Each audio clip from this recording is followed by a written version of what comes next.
Unexpected Ride. A Dark Mafia Romance Audiobook. By Michelle Love and Ivy Wonder.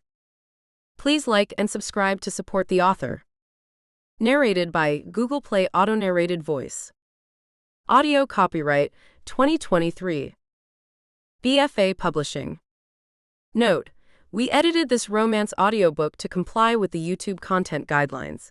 If you would like to read the whole story, you can grab a copy from your favorite online bookstore. Blurb.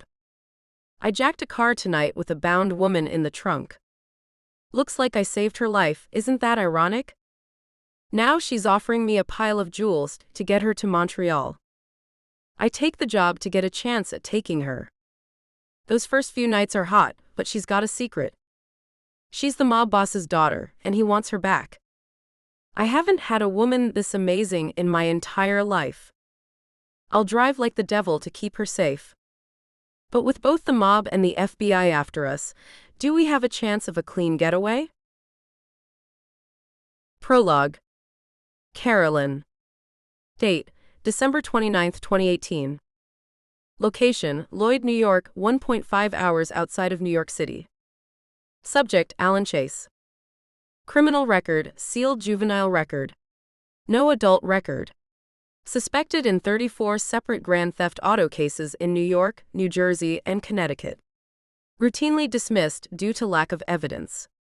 Subject has never been successfully detained or incarcerated. I sit back from my laptop screen and stretch, my back popping. I'm stiff from driving and sick of bad weather. It's only an hour and a half from the New York field office on a good day, but I just spent 3 hours bumper to bumper on 9W in the pouring rain. I'm here because my boss hates me, the talented and ambitious new transfer, enough to send me on a wild goose chase after criminals so good they've never left behind enough evidence or witnesses to implicate them. All 5 are behind a laundry list of crimes, but we've never been able to make any charges stick. I have a hit list of 5 subjects countrywide, and Alan Chase is first on it. At least he's only a thief. Never violent, just skilled, sneaky. There are men that are guilty of far worse than car theft, especially number 5. But I don't want to think about him. Focus on our roadrunner here. Alan Chase is an impeccable thief. Not to mention a world-class driver. He could give NASCAR racers a run for their money, according to the one Long Island cop who tried to chase him on the interstate. I never even got close to his bumper. The guy swam through the traffic and the wind and the rain like a damn fish up a stream. He just knew where the holes in the flow of traffic would open up. He didn't endanger anyone either. Caused a few fender benders by startling people, but he never knocked into anyone to block my way, didn't drive wrong way through any areas, never touched the shoulder. He was just gone. I wasn't even able to follow enough to catch it all on dashcam, let alone get a look at his face. I get up to do a few floor poses for my back and mix up a batch of instant coffee. The old brick hotel has radiators that clank and tick constantly and an elevator that rattles. It sounded like it was going to expire when I brought up my baggage. But it's a lot cozier than the drafty apartment I share with 2 roommates in Brooklyn. Guess I'm spending my New Year's working again. But that's all right. No family to go home to anyway. Alan Chase has been living in Lloyd for 3 months according to his latest landlord. He likely is involved in the uptick in auto thefts. So I'm stuck here spying on him until we catch him at something or he moves on. I bring up Chase's photo gallery and frown at his smiling face on my screen. Cute. Roguish grin, kind of scruffy. Dark auburn hair, dark brows, light brown eyes with a touch of red to them, like sunlight through glasses of sherry. Lean-jawed, athletic but raw-looking. The kind of guy that lives in jeans. Hot but not my type. One of the 5 I'm chasing is, but I'm trying not to think about him. If I'm vigilant, smart, and lucky, I'll catch my roadrunner in Lloyd. Otherwise, he'll duck back over the Canadian border to hide, and my boss Daniels will shuffle me off after the next guy, after a round of demeaning lectures. Derek Daniels is a bullying prick with no use for women who won't sleep with him. He sent me out here to confirm that I don't have what it takes to be in the FBI. I've come here to show he is wrong. I'm in place. I have contacts, cash for bribes, leads, and a profile. Now, I just have to wait for Chase to make a mistake. Preferably a big one. Chapter 1. Alan. I've got a weakness for Ford Ltds. It's completely stupid, I know. But when my grandpa retired, he came home with a Ford Limited Crown Royal he had driven for his cover job, and I loved that car. It was huge, powerful, and drove like a dream. I learned to drive in that blue Limited. Grandpa's father used to run booze over the border from Canada, and had taught him how to drive that big boat of a car like a bat out of hell. Behind its wheel, he taught me everything he knew, and then left it to me in his will, and I drove it for 10 years. Subsequently, some drunken piece of shit T-boned it while it was parked. The sound practically knocked me out of bed by itself. Shattering glass, tearing metal, the death cry of a damn good car. The bastard was going 90. Totaled both cars and nearly killed himself. Turns out, he mistook the Limited for one belonging to the dude he thought was sleeping with his girlfriend. Why would anyone look for love elsewhere with such a model of loving stability like that guy waiting for her at home? Yikes. That was the one and only time that my real name ended up on a police report. The law has been after me in several cities, but they never know exactly who they are looking for. I'm a ghost. A ghost who drives like a demon. Tonight, I have my sights on a top-of-the-line Ford Limited Crown Victoria, restored from the mid-1980s. Black instead of the dark blue I remember, but just as elegant and enormous. Chrome trim, a bench backseat you could make love in without banging your head on anything. Two big, greasy-looking guys from the city just left her at the far corner of the diner parking lot, and I'm ambling over there now to have a closer look. The key to going unnoticed late at night is to act casual and relaxed, like you belong. I'm just another guy strolling out of the diner in a hipster watch cap and skinny gray jacket, my hair tucked up out of sight and black framed glasses covering my eyes. I picked the outfit at a Goodwill a month ago. I always go incognito when I'm looking for a car to steal. I hadn't planned to take one right out of a parking lot, but for another ride in my favorite kind of car, I'm tempted to risk it. At least nobody will remember details about me that I can't instantly change. It's a freezing night. My breath steams through the gap in my upturned collar as I cross the parking lot. There's a huge patch of black ice in the middle of the blacktop. I skirt around it nimbly and move on. Maybe I shouldn't take the car. It's still technically in view of the cafe windows. But it's more than nostalgia telling me to take it. Something in my gut is telling me too. I notice that the car's lights are on. Wait, you've got to be kidding me. The car's rumbling away, exhaust pipe steaming, heater on, and Frank Sinatra playing on a good stereo. The keys are in the damn ignition. It's as if they deliberately left it running so it would keep warm. This means they're getting a takeout order and will be back in very few minutes. Think fast, Chase. I go for it. Without breaking stride, I walk around to the driver's side, open the door with one gloved hand, get in, shut the door, and check around for any surprises. There's a tough purple suitcase shoved onto the back seat. What's in the trunk that they're using passenger space for luggage? I sling my Goodwill backpack next to it. I buckle in and back up smoothly, just like it's my car, and I'm pulling out to drive home. Nothing to see here, everything's perfectly normal. I drive casual, not too fast, not too slow, keeping away from the patch of black ice. I make it through the parking lot and maneuver the Limited's front end is into traffic to make the turn when I hear a shout. In the rearview mirror, I see two fat goons lumbering out in my direction, coats flapping open, gripping white takeout bags and pistols, the glints of chrome warning me. Oh hell. One fires and I lurch forward into traffic, hearing the bullet ping off the frozen asphalt. My wheels slip on the icy road before catching a patch of sand and jolting forward. Another bullet follows, whamming off the back bumper. Shit. Shit. Shit. Cars in the road stop short for me. Nobody wants to argue with a giant old steel-framed car lunging into traffic. I hit the slick road and spin the wheel just enough. The Ford makes the turn, and the light changes at the corner and locks up traffic on every side. Are you kidding me? Trapped, I turn my worried eyes back to the parking lot. The two argue, one forcing the other one's gun arm down like he doesn't want his car shot up. I can't blame him, especially since I don't want more bullets coming my way. Come on, I mutter, counting down the seconds until the light changes. It would be a shitty way to die, holed out over a mid-range sedan that hasn't been a hot property since the late 90s.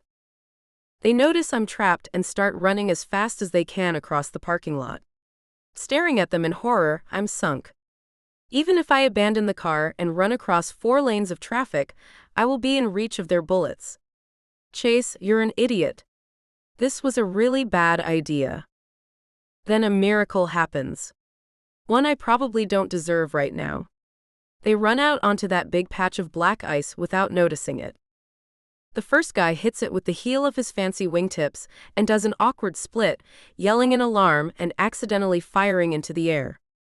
The second guy can't stop in time and crashes into him. They both go down in a heaving tangle. And I finally remember to blink. Bye, boys. I bark out a laugh as the light changes and the traffic shifts. I ease onto the accelerator as space opens up, and suddenly I'm free. The road is my home. 4 wheels on the blacktop, enough room to maneuver, and a good car. That's my idea of comfort. And even after years without one, being in a limited really feels like I belong. I drive all the way out of Lloyd, not chancing a stop within city limits. I have no idea who those guys were or why they had guns, but it was pretty damn clear they were guarding either the car or something in it. The suitcase? Or maybe whatever is filling up the trunk. The contents are probably valuable. I could use a good score before winter really sets in. It started late this year, aside from one big blizzard in mid-November. A little extra capital would be nice before I shut down until next year.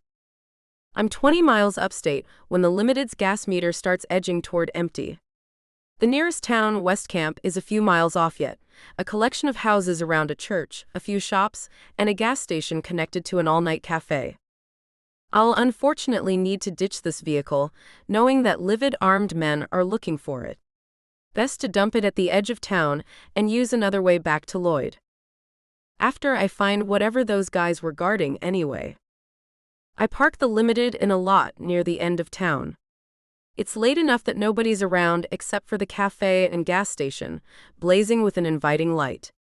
That's good. I need coffee and a warm place to wait for my ride. First things first, though.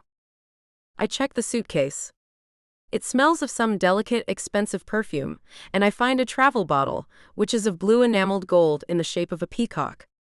This suitcase belongs to a wealthy young woman who is either really hot or thinks she is. There's a half-dozen posh, sensual outfits, silk mostly in shades of blue, including some lingerie for a curvy, busty woman.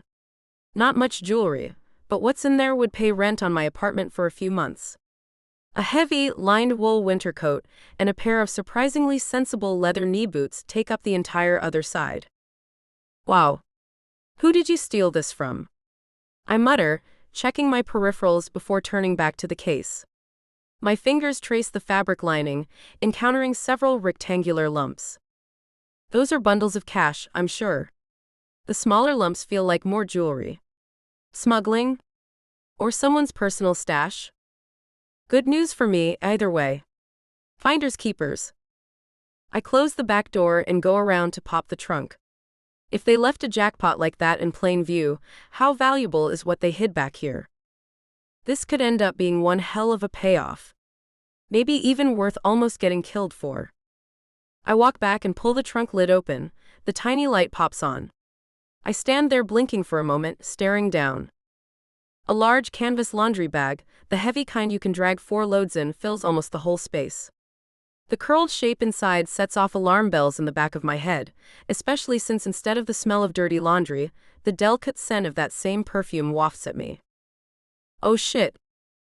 I start untying the heavy rope, fastening the bag like a giant drawstring, and tug the bag opening to loosen it. Almost at once, something makes my heart sink even further, a soft tuft of strawberry blonde hair. Please don't be a cadaver. I undo the bag further and tug it down over her face. Please be alive. I didn't even know you were back here. She's beautiful. Soft features go with the lustrous hair and full lips. She's maybe 20. Her cheeks have color. She breathes. Oh, holy crap. Okay. You really scared me for a minute there, lady. I free her from the bag.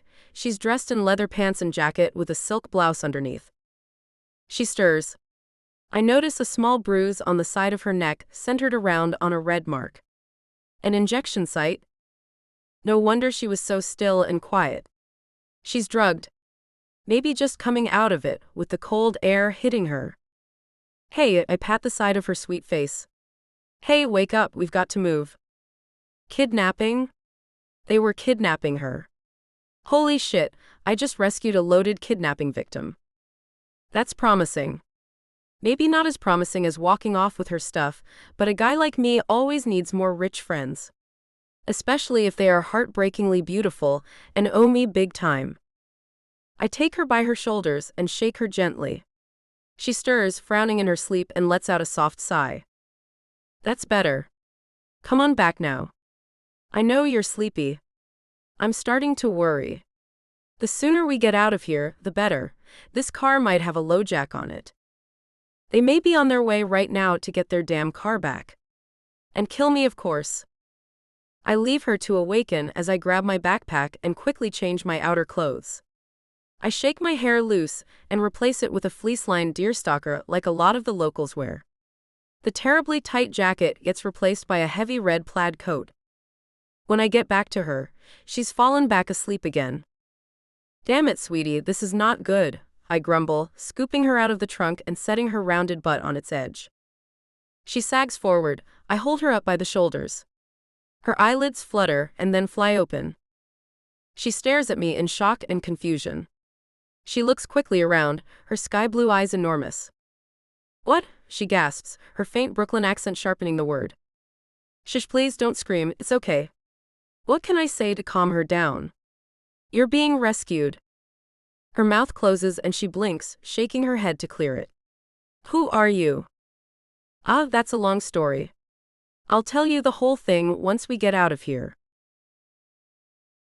Chapter 2. Melissa. Look, it seems you don't like the guy, Melissa, but your dad is not giving you a choice in this. Sorry. I got to do what I'm told, same as you. That's Benny, big and friendly, always practical. He's the nicer of the two my dad sent after me. The other is Dave, quiet, cold, thoughtful. Scary. Enzo tried to rape me, Benny. He wouldn't even wait until we married. He's got 2 other brothers. If Dad wants me with the Costellos, why not one of them? I look between them, pleading my case as quietly as my panic will let me. How did they find me? I was so damn careful. I took the bus, I used cash for everything, I dressed in things I would never wear, all this leather. I look like a biker's skank, and for what? They found me not even 2 hours out of the city, and now they're going to drag me home. Drugged. Whatever they shot me up with is already kicking in. It's not my call, but I will mention this to your father. Still, you know how he is. Enzo Costello's going to be your future husband. He'll probably be a lot nicer once you're married. He's just enthusiastic because you're hot. His calm, friendly tone never wavers. The other one staring at me, aware but uncaring, like a cat. Please don't, I beg one last time. But it's too late. Benny has brought a laundry cart with an empty bag inside, and I can't move.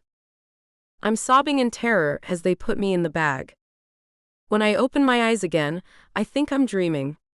A stranger is propping me up on the edge of a car trunk in the cold air. We're somewhere upstate, it's dark with the smell of pine trees and snow on the wind. The man's not Italian.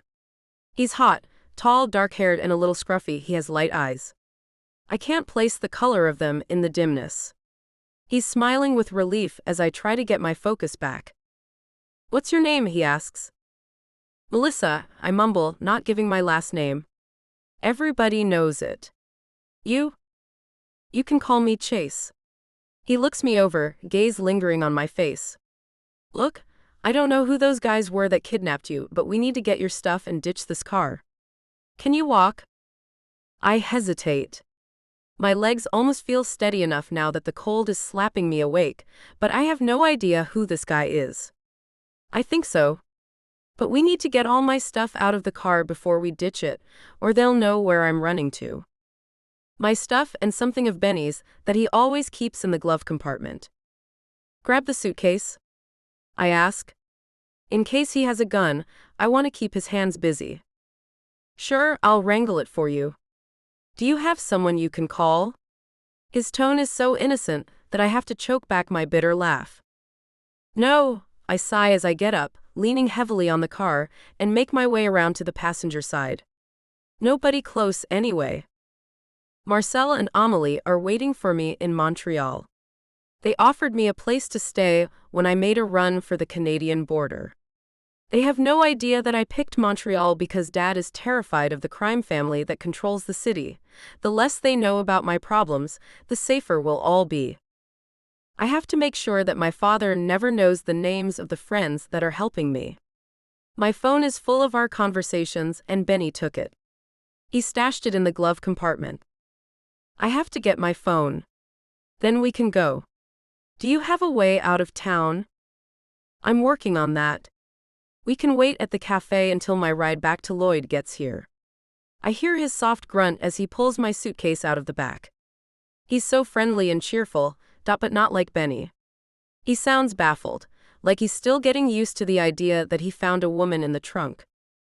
So either he's a very good actor, or he's genuinely shocked to have found me. I pull the side door open and unlatch the glove compartment. My phone slides off a pile of old folded maps and spills into my hand. Then the holstered .38 revolver tucked behind it slides out too. I catch it. It's heavy in my hand. It's been a season since I fired one, but I'm not planning to do so now. I just need answers. He comes around with the suitcase in his hands and the start of a sentence on his lips, and then he just blinks at me holding the gun. I don't hold it on him directly, but I don't hold it away from him either. I'm sorry, but I just got drugged and stuffed in a trunk by mobsters, and I'm not in a trusting mood. How do you fit into all of this? Chase is blinking at me in shock, like I totally destroyed my own image. This clearly isn't a violent guy. Come on, don't make me point this at you. I actually hate guns, I sigh. Me too. Oh well, the simple answer is, I stole the car. He smiles awkwardly as he keeps his hands in view, which makes him look even cuter. What? I lower the gun slightly and he relaxes. This guy isn't used to having guns held on him. You stole Benny's car? Yeah, okay. He winces. I stole the car, got out of Lloyd, and then realized you were in the back and set you free. Who the hell is Benny? I'm not ready to get into that atrocious story yet. I'm an inch from crying. I'll ask the questions. Do you have a secure place in Lloyd? Yeah, my house. He looks at me worriedly. What are you planning? I need to shake these guys off. You just stole from them, so you need to shake them off too. I think about it a moment longer, then holster the gun and tuck it into the back of my leather pants. Is hiding out in Lloyd part of your plan? Until things cool off, yeah. He looks increasingly worried, despite my putting the gun away. Look, I don't mean to pry into your business, but what kind of trouble are you running from here? I look at Chase for a few moments and then sigh. Not here.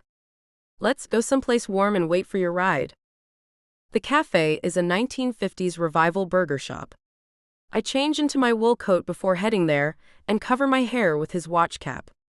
My new friend suggested the change of clothes. He's done this car theft thing before. A lot. He pulls out a cheap smartphone and starts texting as we walk down the windswept street toward the open cafe. You never told me what I'm rescuing you from, Chase reminds me. Or why you want to hide out at my place. Look, I'll give you the short form now. My dad's a monster. He wants me to marry another monster. Those two guys you ditched work for him. My lips start trembling and I press them together. I really don't want to cry around this guy. Monster or mobster, he asks quietly. Tears spring to my eyes, and I take a sad, shivery breath. Both, I mumble. Okay, okay. You're still drugged, you don't know me, let's get you collected and warmed up. He touches my shoulder, and I suppress another surge of tears. I didn't expect anybody to step in, even by accident, I admit. I'm still stunned. Yeah, that's logical. I'm still surprised to find you. That awkward laugh. Boyish but gentle. I like him. And not just because he saved my butt. Or because he's actually really hot. What's your plan for getting us out of here?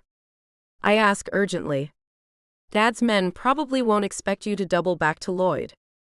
Yeah, they never do. He scratches his chin. A wrecker is coming for the car, and another coming for us. ETA half an hour. A wrecker? Tell your guy to look for a LoJack. I worry, and he nods, texting for another moment. It's all right, the guy's a pro, and he'll deal with it.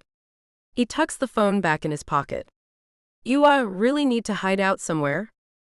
The look I give him is probably pretty desperate. Just for the night. I can't get to the other place right now. Gun or no gun, I'm working on trusting him. If he's a nonviolent thief, one thing will convince him: the cash I'm stashing. I can pay you. His gaze flicks over me and that awkward smile returns. Okay then, Melissa. $1,000 a night, you follow my instructions and tell me the full story of what's going on. He'd probably suggest something else too, but he's gentleman enough not to bring it. That says good things about him by itself. How will he react to the whole story? Maybe he'll even be outraged, like Marcel was when I told him what Enzo did. That would be a nice change of pace.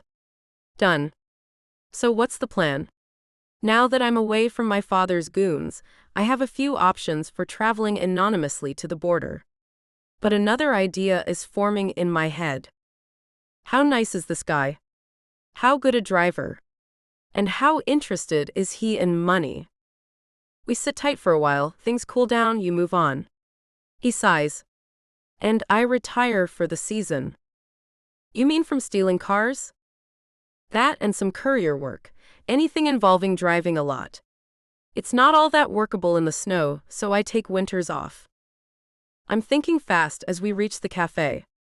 Can I interest you in one more delivery job before you shut down for the year? We go quiet until we're seated, and the chubby waitress has taken our coffee orders and sailed off. What did you have in mind? He asks. I look up at him and pause, taken aback by the color of his eyes now that we're in good light. They're golden brown with a faint copper overtones, quite jewel-like. I need to make a delivery to Montreal within the next few days. I can get a message to my friends and let them know I'm running late. What's the package? He asks as he examines the menu. I don't even look at mine. I'm too queasy from the drug hangover to eat. I put on the bravest smile. Me. Chapter 3. Alan. So she wants a lift to Montreal? It's not my first border run. The last guy was running from the cops, not the mob. Less rules, more danger. As I'm mulling this over, the burner phone buzzes. I check the screen. Marty is messaging me back. I'm here. Check for the LJ first, it'll be high-end. If this is a mobster's car, it may have more nasty surprises than just a tracking device. And that's bad enough. I look back up at Melissa. I can do that, but let's talk over the specifics and lay some ground rules. This will cost you. I keep my eyes on her face. My gaze keeps trying to graze the front of her coat, like I'm hoping to see through the layers of wool and leather. My judgment is weird right now. It's not every damn night you get to rescue a drugged, kidnapped, and very hot woman who is running from the mob. From her father, the mob boss, I should say. Oh yeah, honey, if I'm sheltering you from your dad and taking you across the border, you're going to pay a lot more than $1,000 a night. But only in cash. She's smoking hot, and the shy way she looks at me piques my interest. Even if I'm risking my neck for her, some things are given, never earned. That's not going to stop me from getting as much as possible in the cash department, though. Call it hazard pay. My phone beeps again. Found it. It's got some extra wiring. Should I deactivate? I stiffen slightly. No. Is it on the inside of the bumper? Yes, the back one. Why? Don't mess with the extra wires. Don't deactivate. Just remove the whole back bumper and leave it right there. What's wrong? She asks me softly as she perches her chin on the backs of her wrists. Cute but not flirtatious.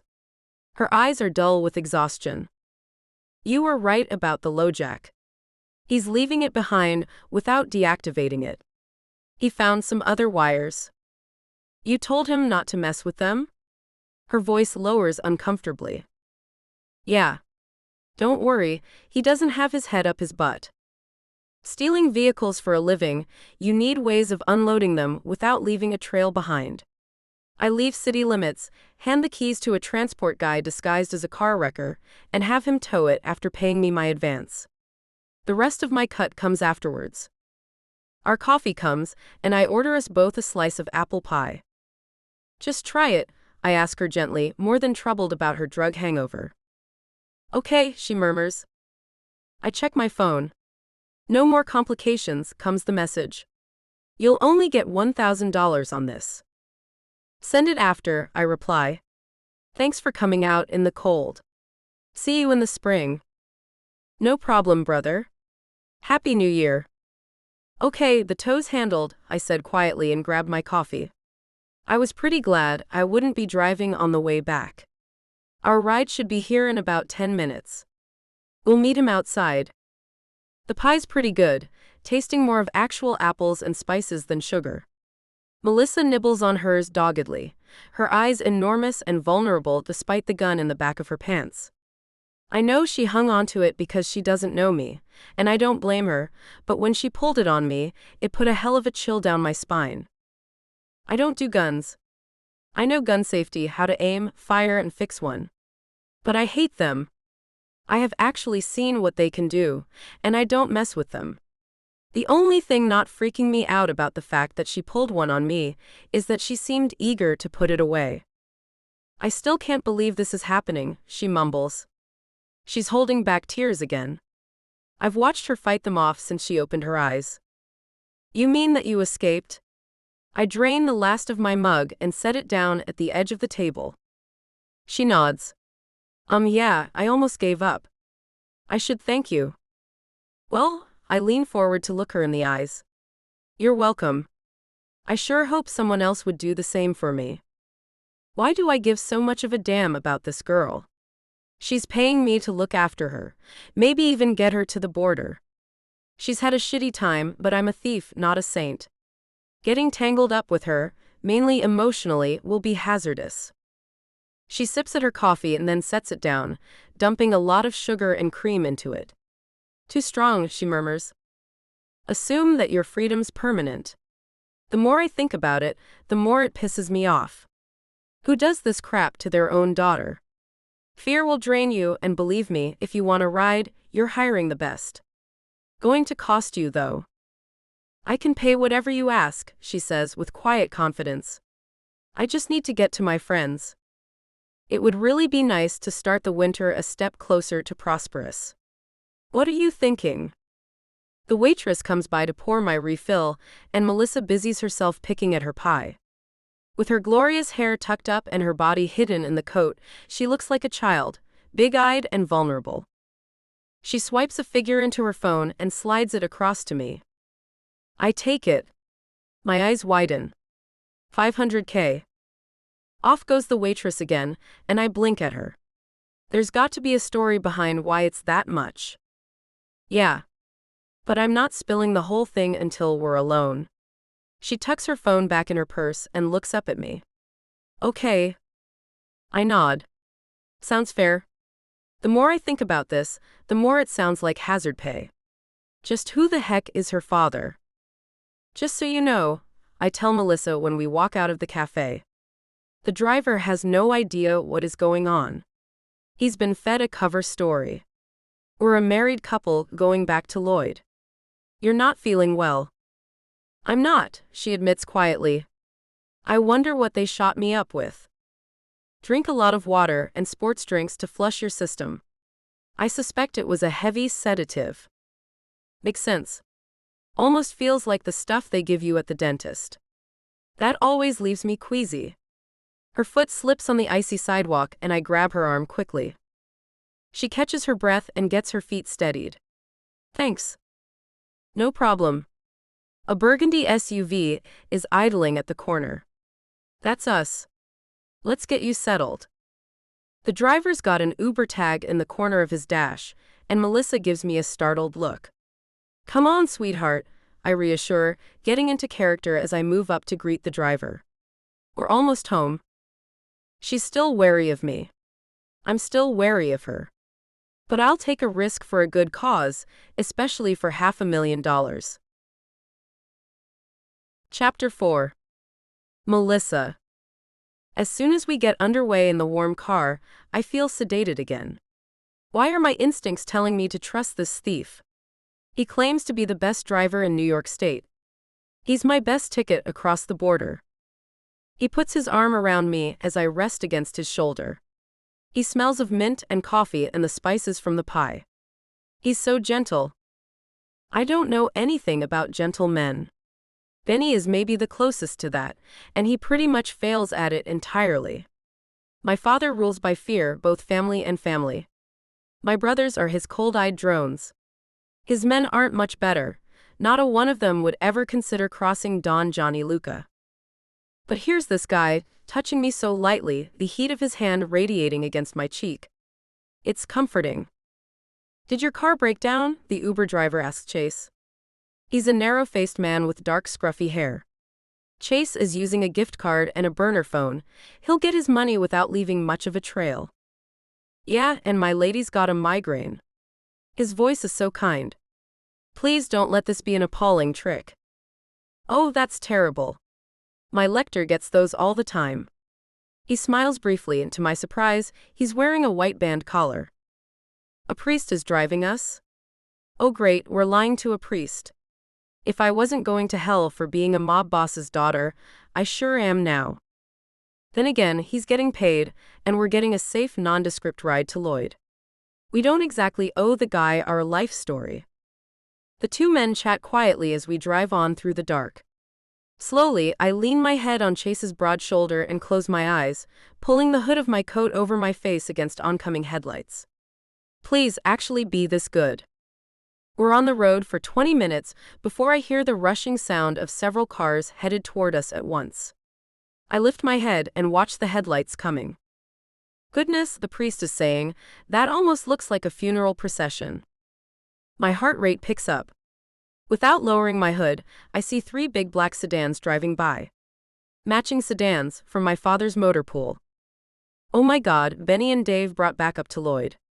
Please don't let this be the only car they pass before they get to town. I turn my face away and bury it in Chase's shoulder as he covers the back of my hood with his hand, still in character. Shush, sweetie, those lights are pretty bright. Just keep your eyes closed. But I can't relax, even with his touch and his low, reassuring voice. Tears squirt through my eyelashes, and I mash my face against the flannel of his sleeve until the sound of their engines fades off in the distance. Only then do I lift my head and meet Chase's worried gaze. He nods, understanding my unexpected attack of fear. It's okay, he reassures. I let out my breath and straighten, but I'm so tired that soon I settle against him again. Won't be long now, the priest reassures in a cheerful voice. I close my eyes in relief and drift off.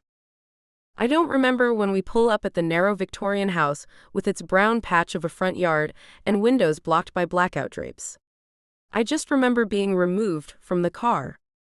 My suitcase wheels rattle against the slate sidewalk as Chase helps me inside while pulling it. The house is warm, a few lights are on, giving the small wood-floor living room a golden glow. A small Christmas tree is set up with a bunch of model cars circling it by the wet bar, and there is a gas fireplace he turns on as soon as he gets me out of the coat and on the couch. We got away clean, he reassures me when he sees my expression. He takes off that goofy redneck cap and the matching jacket and stuffs them into his backpack before throwing it into a closet. Underneath, he's wearing a clingy green turtleneck of some high-tech material. I hesitate in answering, my eyes caught by the curves of his muscular back as they show through his shirt. Oh! He's a lot fitter than I expected. Lean but powerful, with the easy grace of a dancer. When he looks back at me and smiles, his eyes twinkling, my breath catches in my throat. So, he says, lifting an eyebrow slightly at the sight of me staring. You want to tell me who your father is, for starters? I nod and struggle to focus for a few moments before looking back into those beautiful eyes. Don Johnny Luca. His eyes widen and he sits back, suddenly looking plenty worried. Shit. Yeah. My smile is an apologetic half-wince. That's why I'm offering you the big money. He seems to consider this for a moment, and then nods. Okay. So, tell me how you ended up on the run from the most dangerous mobster on the East Coast. He's apprehensive. Is he going to dump me as a client? He needs to understand how desperate this is. It will matter to him. He's a nice guy. I hope. My father had 3 sons and 1 daughter. He wanted 4 sons.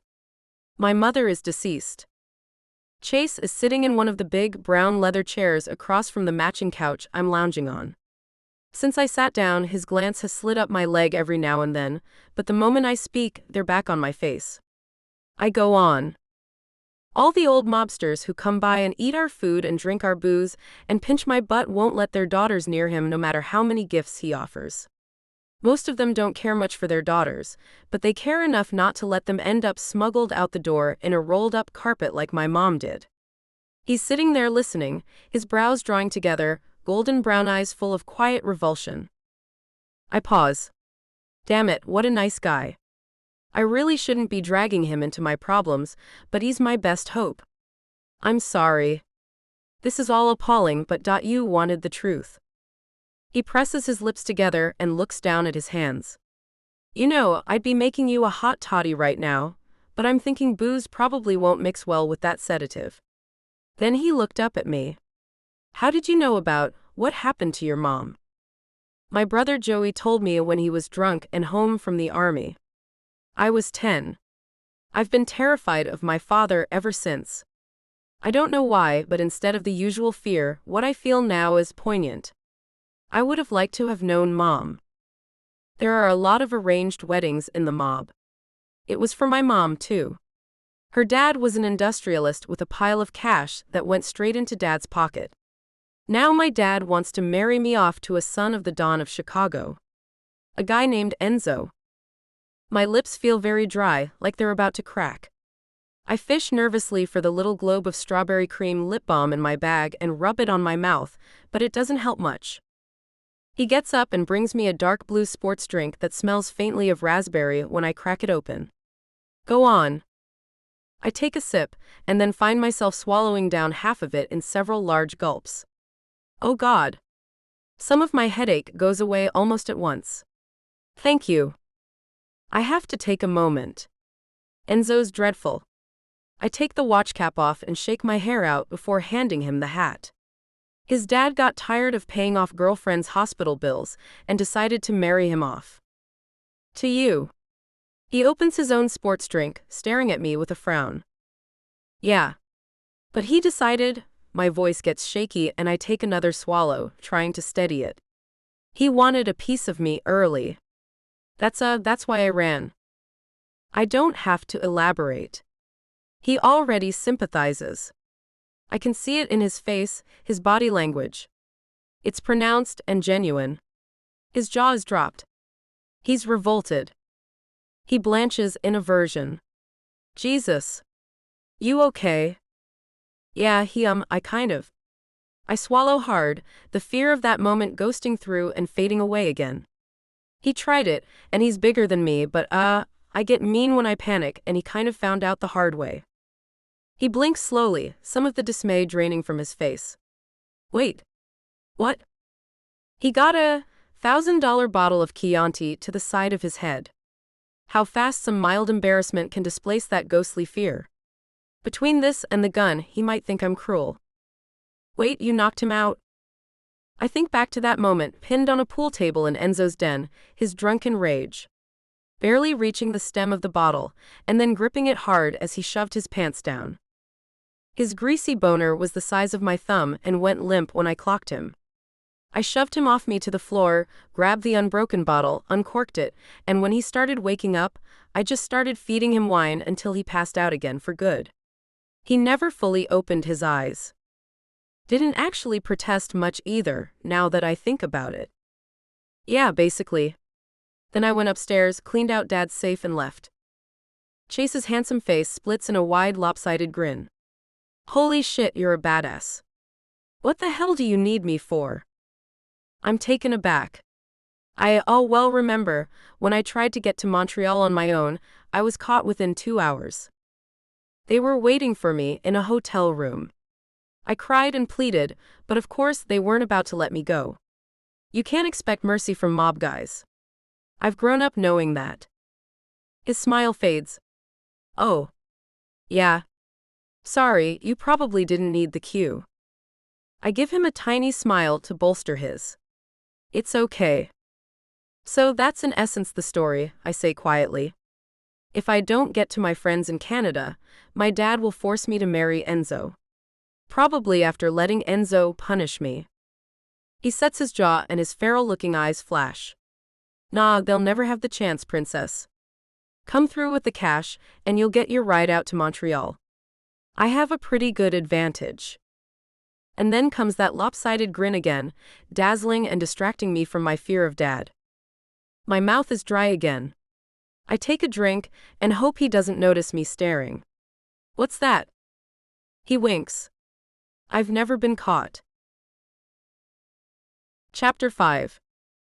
Alan. Enzo won't marry me if I'm not Chase, Melissa is purring in my ear. I feel her warm body slide against my chest in the dark.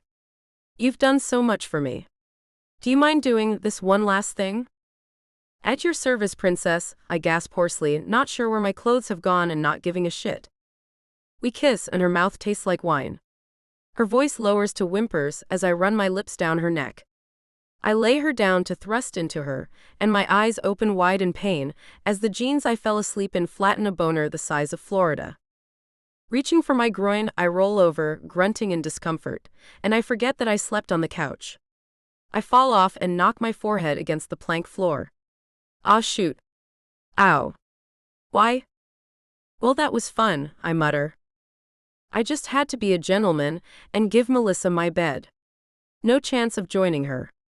I'm a stranger, even if we felt a spark between us. Besides, she's exhausted, recovering from the drugs and fearful. So, the couch for me. It was long enough but apparently not wide enough. And that dream. Guess I like her more than I want to admit. But that's yet another reason to be considerate. I unzip my fly completely to sit up. Damn, do I need a cold shower? That's going to be awkward if my guest gets up for a drink of water. I get up and turn to face the living room window.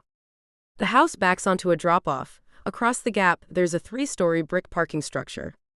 Fortunately, it's deserted now. A faint sound of something falling onto concrete makes me look up. My eyes adjust to the dim streetlights, and I realize someone is standing on the rim of the parking structure, bent over the edge and reaching futilely after whatever fell down. Someone in a long dark overcoat and with long pale hair. Whoops, just showed a random chick my crank, yay. Just the thing to make myself look like Lloyd's resident perv. I hurriedly draw the curtains. Crap. The house is small, narrow, and weird, renting cheap because of it despite being a standalone. There's the undersized living room, a kitchen, and a big room I've turned into my home gym on the ground floor, with a bathroom, a bedroom, and my office on the second. There's barely any outside space, but I don't care. I'll be moving on from Lloyd at the end of winter anyway.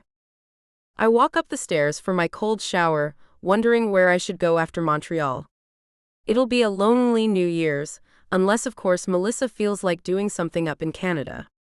Might be nice, despite the cold. I bet she'll warm up to me plenty when she's no longer running for her life. I kind of hope she calms down enough to ditch the gun eventually, if we're going to date though. It feels eerie having it in the house. Most guys in the business think I'm crazy for not having a gun. They assume I'm a pacifist, and I am to some degree, but not because I won't meet force with force. A gun is an ultimate solution to an often temporary problem.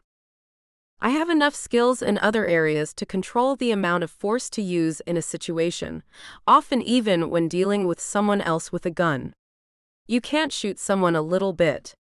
But there's a big spectrum of options between subduing someone, kicking their butt, and killing them if your body is your weapon. I also have some pretty personal reasons for not liking guns. Call it the Batman motive. There's a big reason I was raised by my grandpa instead of my dad. And just like Bruce, I saw the whole thing. Melissa has a pistol she's using as a last resort. It's in her bag now. I'm wary of it, but I'm not wary of her. More like I'm worried about her. On top of wanting her. I consider taking care of it, but I get distracted by my thoughts. I am about to help a Mafia princess get away from her demon father. That is dangerous, even for a witty guy like me. But then again, these guys are already pissed off at me. I stumbled into this situation and got on their bad side by mistake. I figure that I should take the risk of helping Melissa. And not just because I want to make love to her. I'm not the kind of guy who gets stuck on women often. I love them, they're wonderful and not just to have intercourse with. But I haven't been serious with anyone yet. I've never had a bad breakup. Just a string of lovers turned friends who still sometimes come back for a booty call when they're between relationships or when their men won't get them off. From Melissa's story, she's never been with a man. My dream made it absurdly clear how much the idea of being her first turns me on. I would totally love to spoil her so she comes back for more. Or maybe never wants anyone else. Wait, where did that come from? You're getting $500,000 to take her safely to Montreal. That's good enough. Once I'm done with the shower, I put on a pair of green boxers, and I stroll quietly into the bedroom, drying off my hair with a towel. I cross to the closet to pull on fresh clothes, looking back now and again at my guest. In the light from the bathroom, I can see Melissa curled on my bed under a mound of comforters. I smile, remembering her complaining of a chill, and me just pulling more out of the linen closet and piling them on until she started giggling. I'm a romantic. Not a very traditional one, but I've got my ideals and my feelings on how women should be treated. When I found out she was going to be sold off to a guy who tried to violate her, I had to do something. Now, though, things are getting beyond business or idealism, and more personal. Okay, so I'm attracted, sympathetic, and I like her. I still don't actually know her well. She lets out a soft whimper. I take a few steps toward her as I catch the gleam of a tear on her cheek. I don't even wonder what she's dreaming about. I pull my shirt on, and then put decorum aside and reach down to gently shake her shoulder. She gasps awake with an alarmed look and sits up, and then her fingers claw into the front of my shirt and she starts crying. I go rigid, and then slide my arms around her, burying my nose in her soft cloud of copper hair for a moment before lowering my lips to her ear. Melissa? Melissa, it's all right, it was a nightmare. You're safe. I murmur, holding her close. Don't let go, she mumbles against my chest, and my arms tighten around her. She's trembling, her heart beating so fast it distracts me from the soft push of her body against me. Most of me, anyway. I run my hand down the back of her hair and feel her relax against me, her sobs and sniffles drying up. It's okay, I reassure. You're with me. You're still free. Everything will be all right. It takes her a few minutes to pull herself together as I sit on the edge of the bed and cuddle her, and the whole time, she doesn't pull away from me. I hold her, my eyes closed, trying to ignore how my own heart is pounding, or how images from the dream leave me shaking with restrained desire. I could make you feel so good right now, I think feverishly as I comfort her. I could make all of this go away. But I won't even propose it. I'm not that guy, no matter how much my body aches for her. You don't have success with women by treating them like meat. Finally, she lifts her face from my chest and looks up at me. Her eyes are full of humiliation. Thank you. I've got to look a mess right now. You're beautiful, I say softly and mean it. She stops short and blinks at me, a flicker of longing in her eyes again. It leaves me shuddering with desire. Can't we just? You're having a really rough night. Don't fret about not being camera ready. I really don't give a shit. I reach down and tuck strands of her hair behind her ear, and she swallows, gazing at me almost worshipfully for a moment. Those eyes. Wide, blue, full of timid invitation, her gaze affecting me like hands caressing my body. I swallow, knowing at once what's going to happen if I stay. Thank you, she finally manages, and I feel the soft warmth of her small hand on the back of mine. For everything. Just pay me and promise you'll work with me getting you to Montreal. You'll be with your friends just after New Year's. My voice is hoarse. Yes. I'll do all of that. Her hand. Those eyes.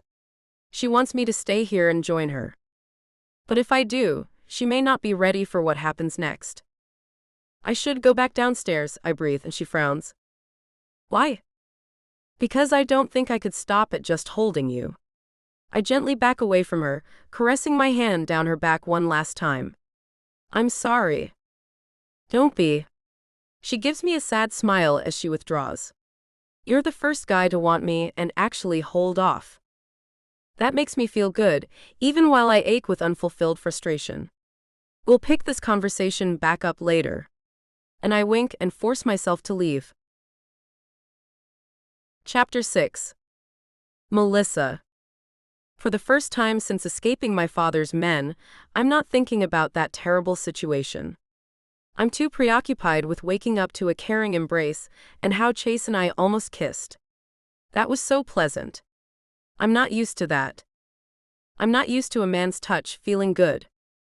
My time in Chase's arms has affected me peculiarly.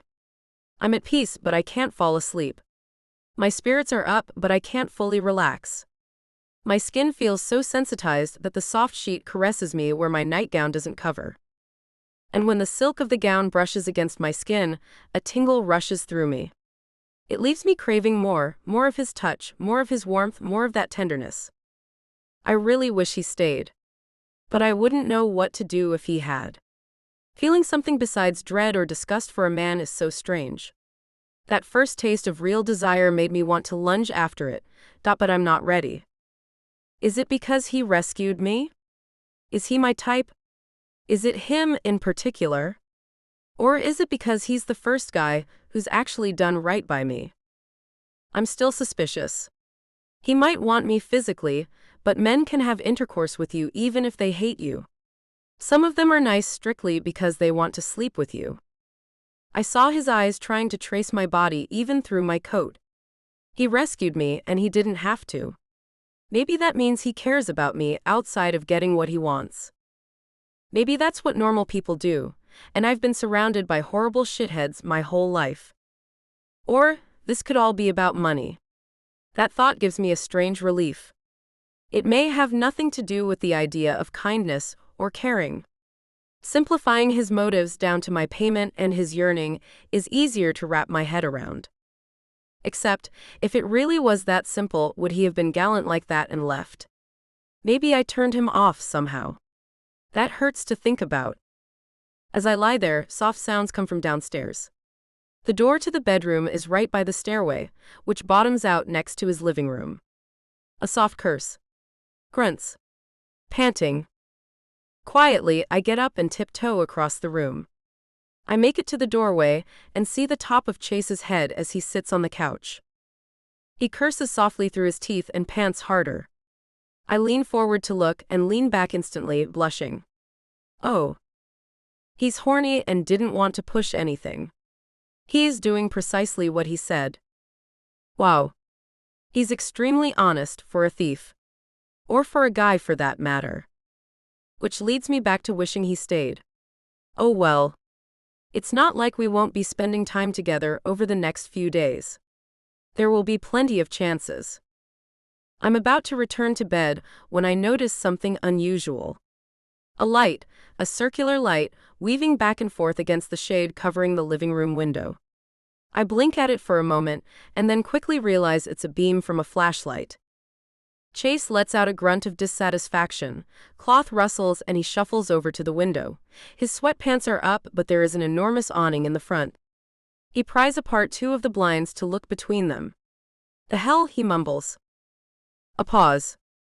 I duck back into the shadows, not wanting him to know I was watching him, including getting a good look at the massive tool pushing out the front of his sweats.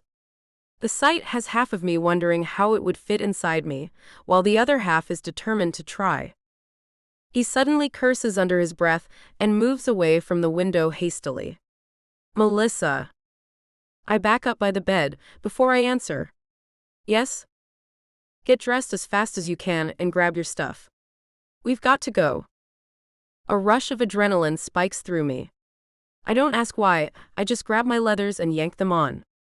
I check my purse for the phone and the gun and stomp into my boots. Chase is bustling downstairs. I scurry down to join him, grabbing the handle of my purple suitcase.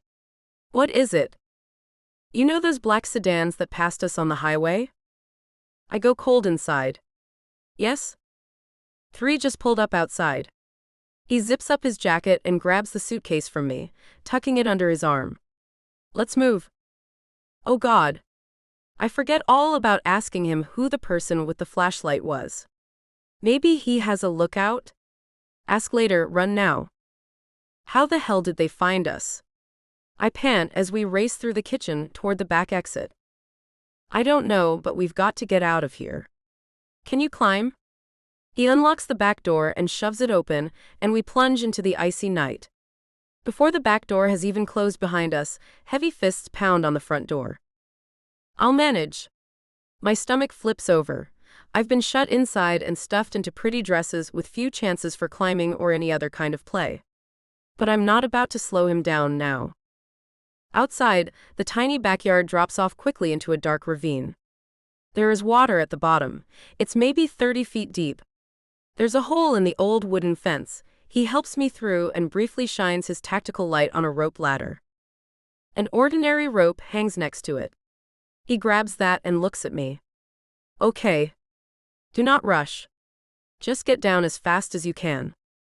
It's slippery, so be careful." I nod, my heart in my throat, doubly glad for the boots and leather. I tighten my purse against my shoulder. "Okay. I'll be waiting for you at the bottom," he says, and jumps backward, rappelling expertly out of sight. Wow. That was swift. The sound of someone kicking the front door alerts me, and I grab the rope ladder, putting my trembling foot on the first rung and scrambling awkwardly down. It's terrifying, a sightless climb down a slippery, muddy slope streaked with ice, while icy water drips into my hair from above. The rope ladder wobbles, my legs shake from fear as I hunt around for the next rung with my foot. I'm scared. I'm going to fall. Or they'll catch me on this damn ladder, unable to go any further. "Hey, are you all right?" Chase calls up softly. "I can't see you." "I'm going as fast as I can," I stammer apologetically, forcing myself down another 2 rungs. My foot slips and I almost lose my footing on the next rung. I grab the ropes and freeze, panting in panic. Suddenly, the ladder shakes slightly and I hear a soft thump. Chase is climbing up the rope beside me. "Hey. It's all right." My shivering stops, and my death grip on the ropes loosens enough for me to feel my fingertips again. "I'm sorry." "Shush, don't worry about it. Come down the ladder one step at a time. I'll grab you if you slip. I promise." His voice is so kind, even with the solid urgency behind it. I come close to slipping once more. He hears my gasp and firmly grabs the back of my leather jacket. Just his touch is enough to steady me some, and I pull myself together and continue.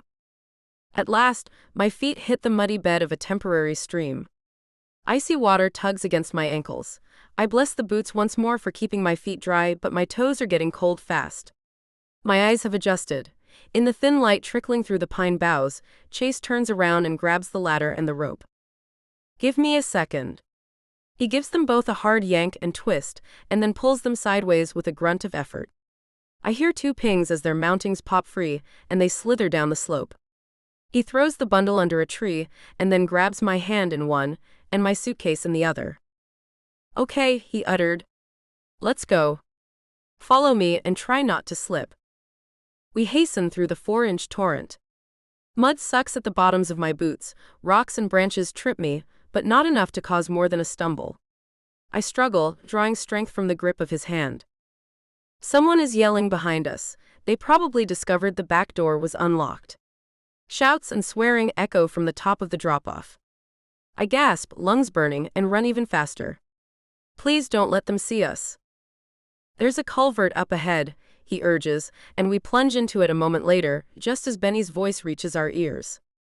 What do you mean you lost them? He roars, and then we're running into the dark, with only Chase's petite flashlight to light our way. Chapter 7. Alan. I have to give Melissa credit. She's a trooper. She's not used to dodging, her grunts of exertion make that clear. But I'm really glad she got over it, with a little encouragement.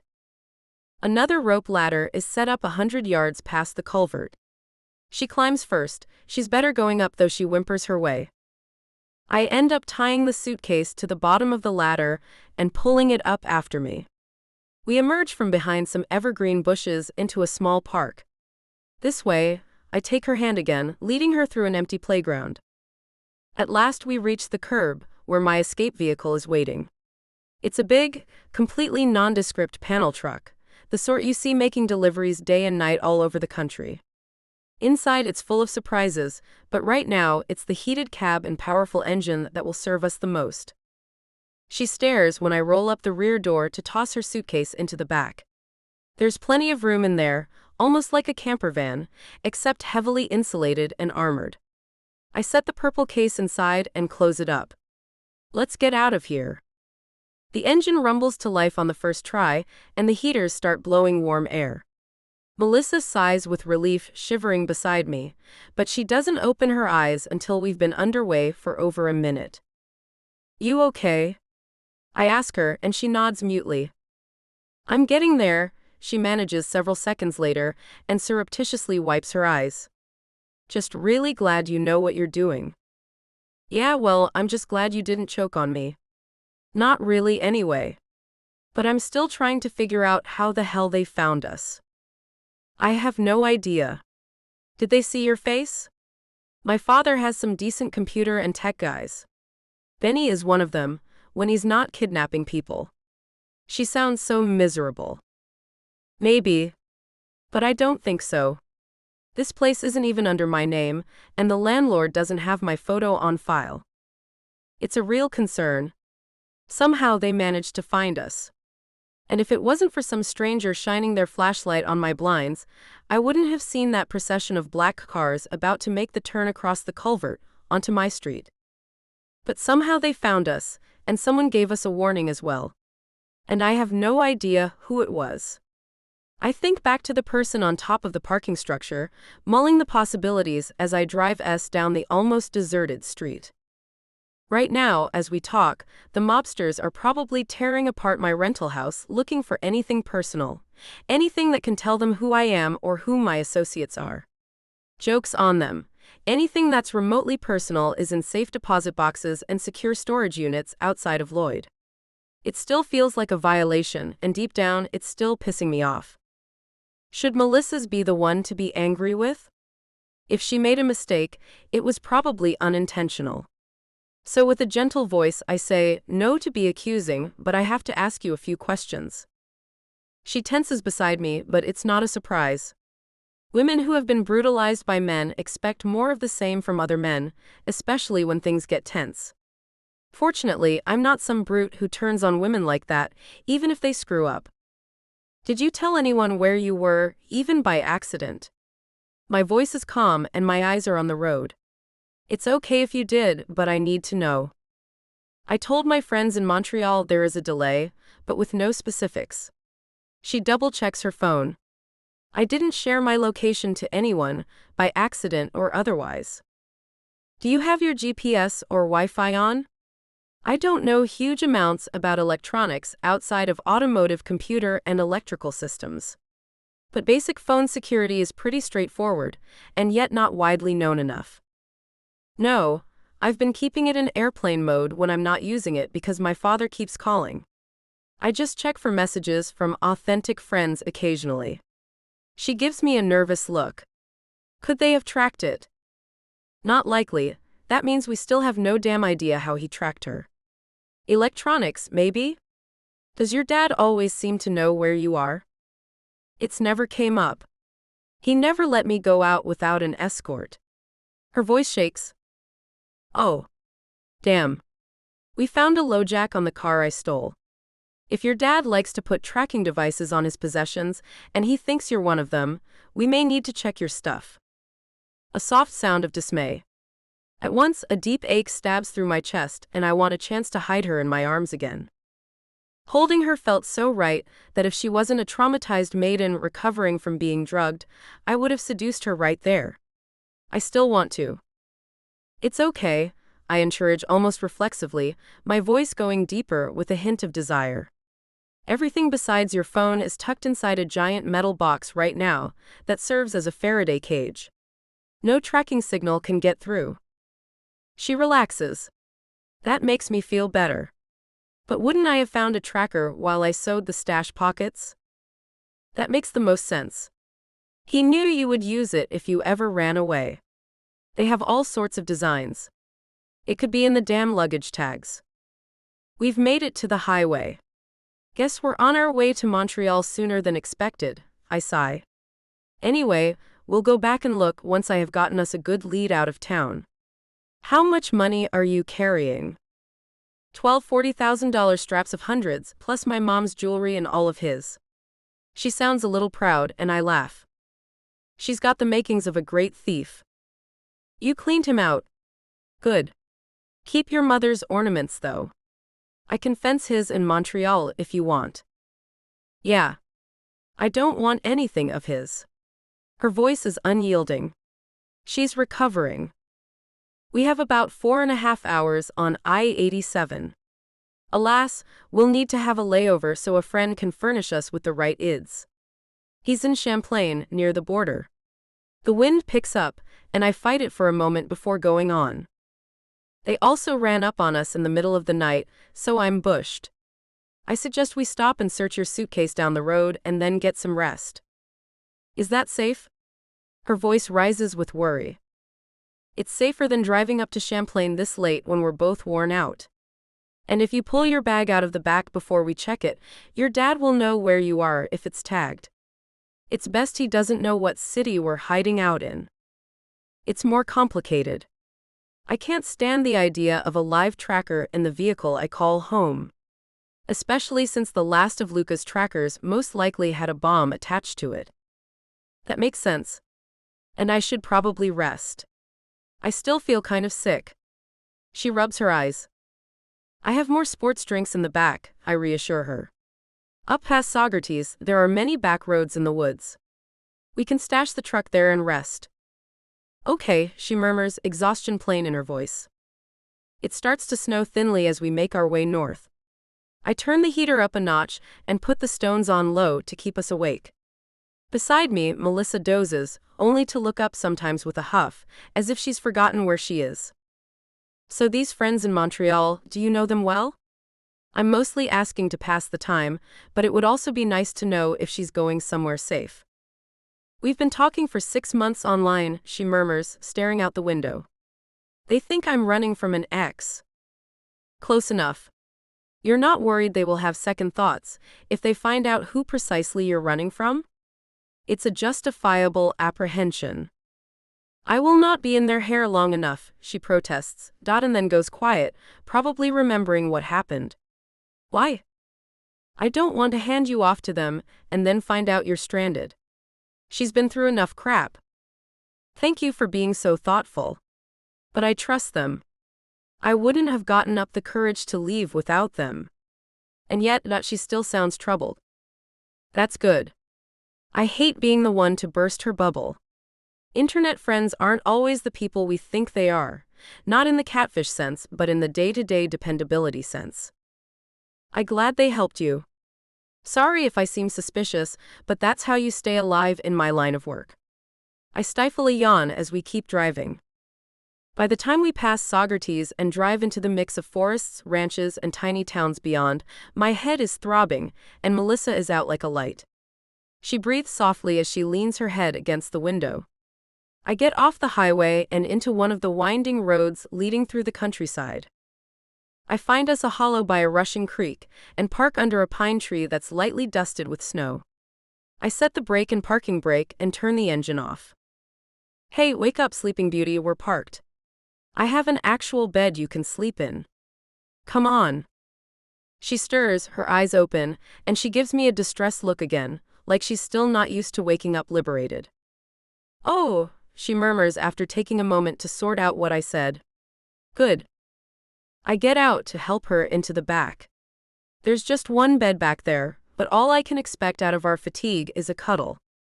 That thought alone makes me smile with anticipation. Chapter 8. Melissa. I wake up to soft breathing beside me, and I don't know where I am. The persistent smell of cigars and perfume that permeates my father's house is missing. The pillowcase against my cheek isn't satin but flannel. We're in the back of Chase's escape vehicle.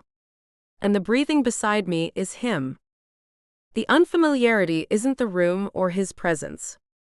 It's this tentative feeling of safety, of not having to be on guard the moment I wake up, that washes over me like warm water as I look around. It's okay. I'm down to my silk turtleneck undershirt and fleece-lined leggings I wore under my leathers. I fell asleep before realizing Chase was climbing in behind me. He didn't even touch me. I hate the idea of him lying awake with a boner all night. My head is full of damp cotton and my mouth is dry, but the drug hangover is gone. I roll over and reach for the sports drink on the fold-out nightstand beside me. A few swallows, and the discomfort subsides enough that I can sit up. I swing my legs off the edge of the bed and set them on the padded floor. The truck interior is cramped but livable. The LEDs on the battery powering it blink away on the wall across from me. Beside it is a tiny shower toilet booth, a floor-to-ceiling cylinder with a funky hatch door. On the other side is a small counter with a mini fridge and sink, and a single burner stove with a tea kettle on it. It's totally uncluttered, so things won't roll around while the vehicle is in motion. The kettle is the only exception right now. I duck into the bathroom and shut the door to use my phone without the light waking up Chase. The guy's earned his sleep. Not to mention all the cash I promised. I can't figure out for a few moments why I can't get a signal until I remember. The Faraday cage. The same thing that is keeping me from being traced right now. It's blocking the phone signal. Damn. I start scrolling through old messages and calls instead, not playing the voicemails. Most are from Father. He must be furious. I just don't care anymore. How can I? He's made himself into a scary fiend. There's no room in there for love. Or respect. Or loyalty. There's always just been fear and the longing to run away. But I only got the nerve to do so when my father was handing me off to someone even worse. I'll probably have Enzo's family after me too. Maybe I should petition the Don of Montreal for residence? Don't really want to stay in Montreal though. Not even if Dad is petrified of the sixth family. He's fearful of certain Russian cartels too. I check the messages reflexively, get nothing new of course, and then examine the stored ones. I do have friends in Montreal who care about me. I have the proof right here. Amelie, did he hurt you? Me, just some bruises. But I need to leave now. I can't wait anymore. Amelie, he doesn't know about us. Come here. We can put you up for a while until you figure things out. Me, are you sure? Amelie, yes. It's no trouble at all. I needed that reassurance. Just a few moments of reading over the old conversation and reminding myself that yes, people I can rely on await me in Montreal. I clean myself up in that cramped cylinder, which has a pull-out sink and a steel mirror. Then I open it up as quietly as I can. Chase is sitting up and blinking at me groggily. Did you get any rest? Yes, I mutter, trying not to look at the muscles across his lean belly. How did I manage to sleep next to this amazing hunk and not touch him? Okay, good. He slides out of bed and moves past me. The smell of his sweat is mixed with spicy aftershave, and my fingers curl at my sides with the urge to touch him. Let me get cleaned up, and I'll make some coffee. Great. I make up the Murphy bed while he's cleaning up. I don't know why I'm doing it exactly. Maybe to burn off nervous energy, maybe as a thank you. There are straps that buckle over the pillows and the top of the bedclothes to secure them when the bed folds into the wall. I tug them into place when he comes out with his hair wet and his skin gleaming faintly from steam. Don't worry about that, I'll get it, he tells me cheerfully. He gets the coffee perking and then sets my suitcase on the bed, pulling out his flashlight, knife, and a screwdriver. He could have put a tracker in this thing before he brought it to you. Wish I had a signal scanner. He takes off the luggage tags first, splits them open with the knife and scrutinizes them. Next, we take out all my clothes and underwear, and I check inside my shoes, socks, and coat for anything thick enough to hide a tiny hard lump. Lastly, we search the suitcase itself. Where did you get the idea to put in these secret compartments? He asks, as he pulls the false backing off its Velcro to expose all the money and jewels tucked in there. I sewed rows of hair ties into the backing, so it could hold stuff without sliding around. Stories of smugglers, dinners with mobsters, and I listen really well. I pull my stolen fortune out, putting the straps of cash on one side and the jewels on the other. So you sewed these in ahead of time, planned to steal your dad's stuff on the way out, and then worked on how you would get the chance to get out? He starts going through the straps of cash, fanning through them, and then examining the paper loops holding them together. Yeah, pretty much. I just kept working at it. I didn't have a plan exactly, because I never knew when the opportunity would come. I used sewing skills from a class to make those secret compartments and learned to crack safes listening to drunken gangsters brag and talking them into showing off. I got a bodyguard with a crush on me to take me to the gun range in case something happens. It took a lot of flattery and flirting to get him to cave in, but he did. I check every inch of the suitcase, and then I start putting back all my clothes while he checks and counts the cash. I just laid the groundwork and then ran when I had a prospect. Actually, it was a lucky coincidence. I would have run anyway, even if I would have ended up on the bottom of the harbor. I can't blame you. He runs his fingers over one of the straps of cash and frowns, turning it over in his hands. He didn't have to threaten. Everyone who crosses or fails him dies.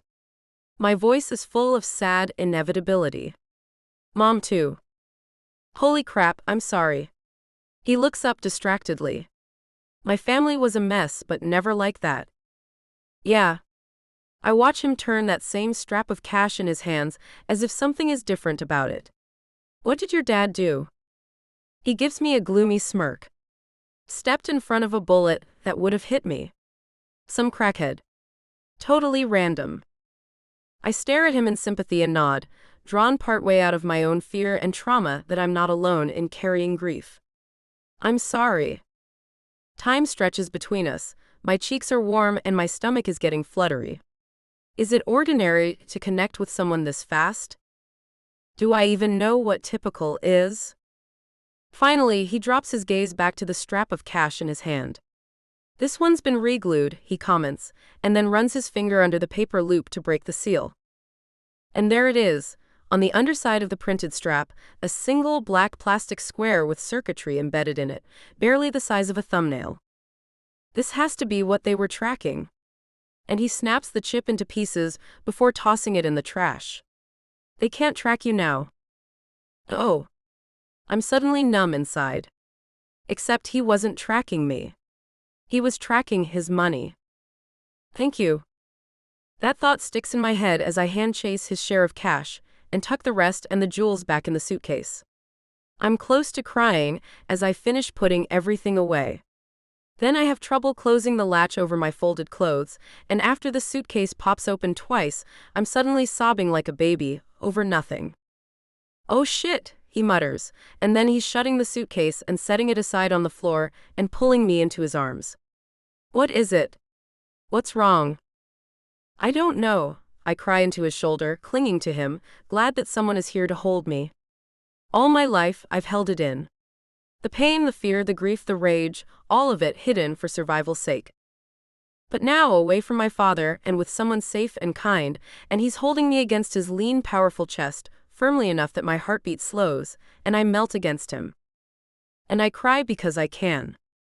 "It'll be okay," he murmurs and grabs a box of tissues before wrapping both arms around me again. He doesn't complain or get impatient or grope me, he's tender. That makes me sob like some deadly poison is leaking out of my tear ducts. He wipes my tears and brings me water, and rubs my back, and speaks soft reassurances until I pull myself together. I've never met anyone this kind. Maybe it's the whole crazy situation, but what happens next is as unavoidable as the tide. We kiss. It's not my first, but the first that didn't leave my lips hurting. His mouth is smooth against mine, his slight stubble scratchy but not unpleasant. He tastes like peppermint gum, and the tip of his tongue teases mine, and I forget how to breathe for a moment. The kiss ebbs in and out, his lips caressing mine tenderly and then firmly, his arms tightening around me as I slide my hands through his hair. Heat washes over me, a melting sensation that makes me relax and let him do whatever he wants. His hands start moving over my body, decisively and leisurely, like he's molding my flesh out of clay. They glide up and down my sides, over my arms, up my back.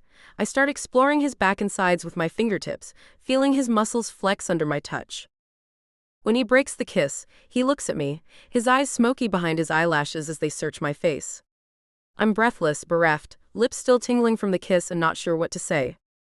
Then he kisses me again, even more fiercely, and his soft, hungry moan makes my whole body light up with unfamiliar need. Before, my crush on him was abstract, almost timid. Now my desire is primal and concrete. I want his body on mine. I want to hear him moan and pant and shout my name, and to feel his hands all over me just like this, but more. He starts stroking my body through the silk. I gasp and whimper against his mouth. It's so smooth and comfortable that when he settles me back on the bed, I don't feel nervous at all. I just want more. More kisses, more caresses, more of this lovely tingling that's growing stronger inside of me with every passing moment. His silk-smoothed hands knead and stroke my chest almost reverently. He's kissing my neck now, just a little roughly, his breath already ragged. He moves down my body slowly, leaving small tingling suck marks at my pulse before nuzzling down my neck. When his mouth comes level with my chest, he buries his nose between them playfully before looking up at me. The teasing soothes and frustrates me at once. His unhurried movements, this tenderness, are what I need, and I moan with relief when his mouth closes over me. His tongue swirls over my sensitive flesh, and then beats against it as he suckles me. I gasp and dig my fingers into his shoulders as he switches to long, luxuriant pulls. I writhe under him, subconsciously grinding my hips. "Ah, Chase, don't stop," I beg, and he suckles harder, making me tremble and roll my hips more roughly. The craving to be filled, to be stimulated in ways I barely know about, gets stronger with each stroke. Now his hands sliding between my legs, and when I mill against it on reflex, he starts rubbing and kneading my hungry kitty beneath the cloth. "Oh!" I gasp, completely astonished. The sensation is almost perfect, almost exactly what I crave. He finds the top of my labia beneath the wet silk and pinches them closed gently, rubbing them up and down in time with his insistent suckling. I'm screaming with pleasure now, incandescent with it, burning with it, my voice musical and full of desperation. I can't form words anymore, it feels too good. And then, waves of bliss crash through me. It's so good that I want it to last forever. But then the contractions slow and lessen and finally stop. Satisfied and stunned, I pant for air as I slowly come to my senses. Chase lifts his head and smiles. "There we go. Did you like that?" Tears of incredulity fill my eyes. "I came," I gasp, and he nods. "Yes, you did. And it was stunning." He reaches for the belt of his jeans as I lie there. And now I'd really like to. And it's at that exact moment that someone pounds on the back door. I let out a startled scream and sit up, yanking down my shirt. Bathroom, Chase instructs as he straightens, cursing under his breath. I'll deal with whoever it is. I slip into the bathroom on wobbly legs, heart beating fast despite my muscles being delightfully relaxed. My skin is covered in sweat, and the scent of my arousal makes me blush as I close the door behind me. I feel like I'm a teenager in a sitcom, hiding in her boyfriend's bathroom while some officious parent bangs on the door. That reminded me of my father, and I freeze, realizing it could be Benny and the others. When I hear the door unlatch and roll up, the first thing through my head is my purse with the gun is outside, and a jolt of adrenaline kills my post-orgasmic buzz. I hear voices. Chase is trying to reason with an unfamiliar man. The conversation is short. Then I hear Chase sigh, and the door rattles closed again. I lighten up, and then he taps on the door. Hey, it's a ranger. We can't park here. And no, he won't leave us alone and come back later. His voice is brimming with frustration, and I feel terrible for him. Okay, I'll get dressed, I reply, resenting the interfering ranger. You'd think he'd have something better to do. He kisses me, and I feel him press into my belly. We'll take this back up later, he promises. I'm suddenly breathless and tingly again. I can't wait.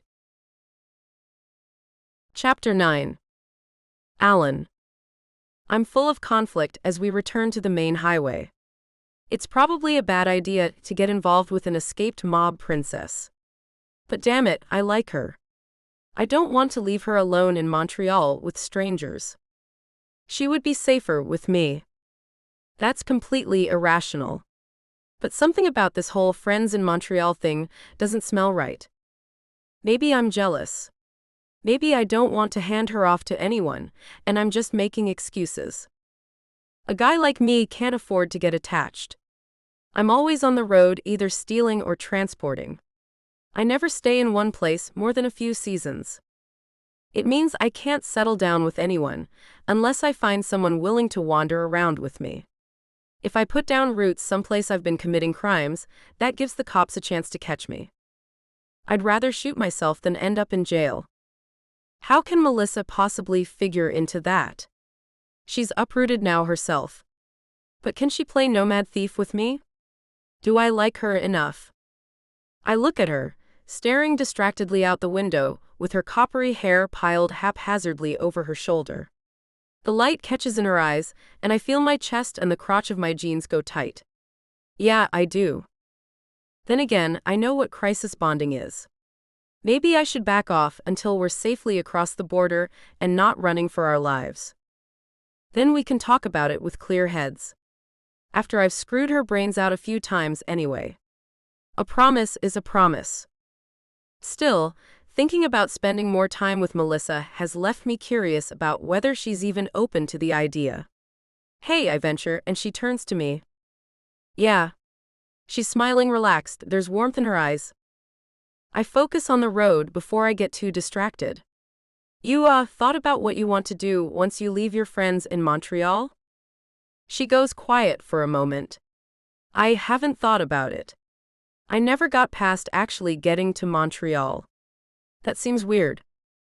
It doesn't seem weird. When you're in survival mode, you don't think about much beyond what's happening in the next few days. You're trying to get through. What does she want to do with her life? Will she want to go to college? Learn a new skill? Would she even be interested in a regular job? She's behind on a lot of things just from being her father's captive. Maybe I can help somehow. That's pretty much it. I've been in survival mode for most of my life. Her little laugh at the end of the sentence is humorless. It's pretty tough to get asylum in Canada without the right connections, I explain. You're likely to be booted back into the States. You might just want to make Canada a stopover.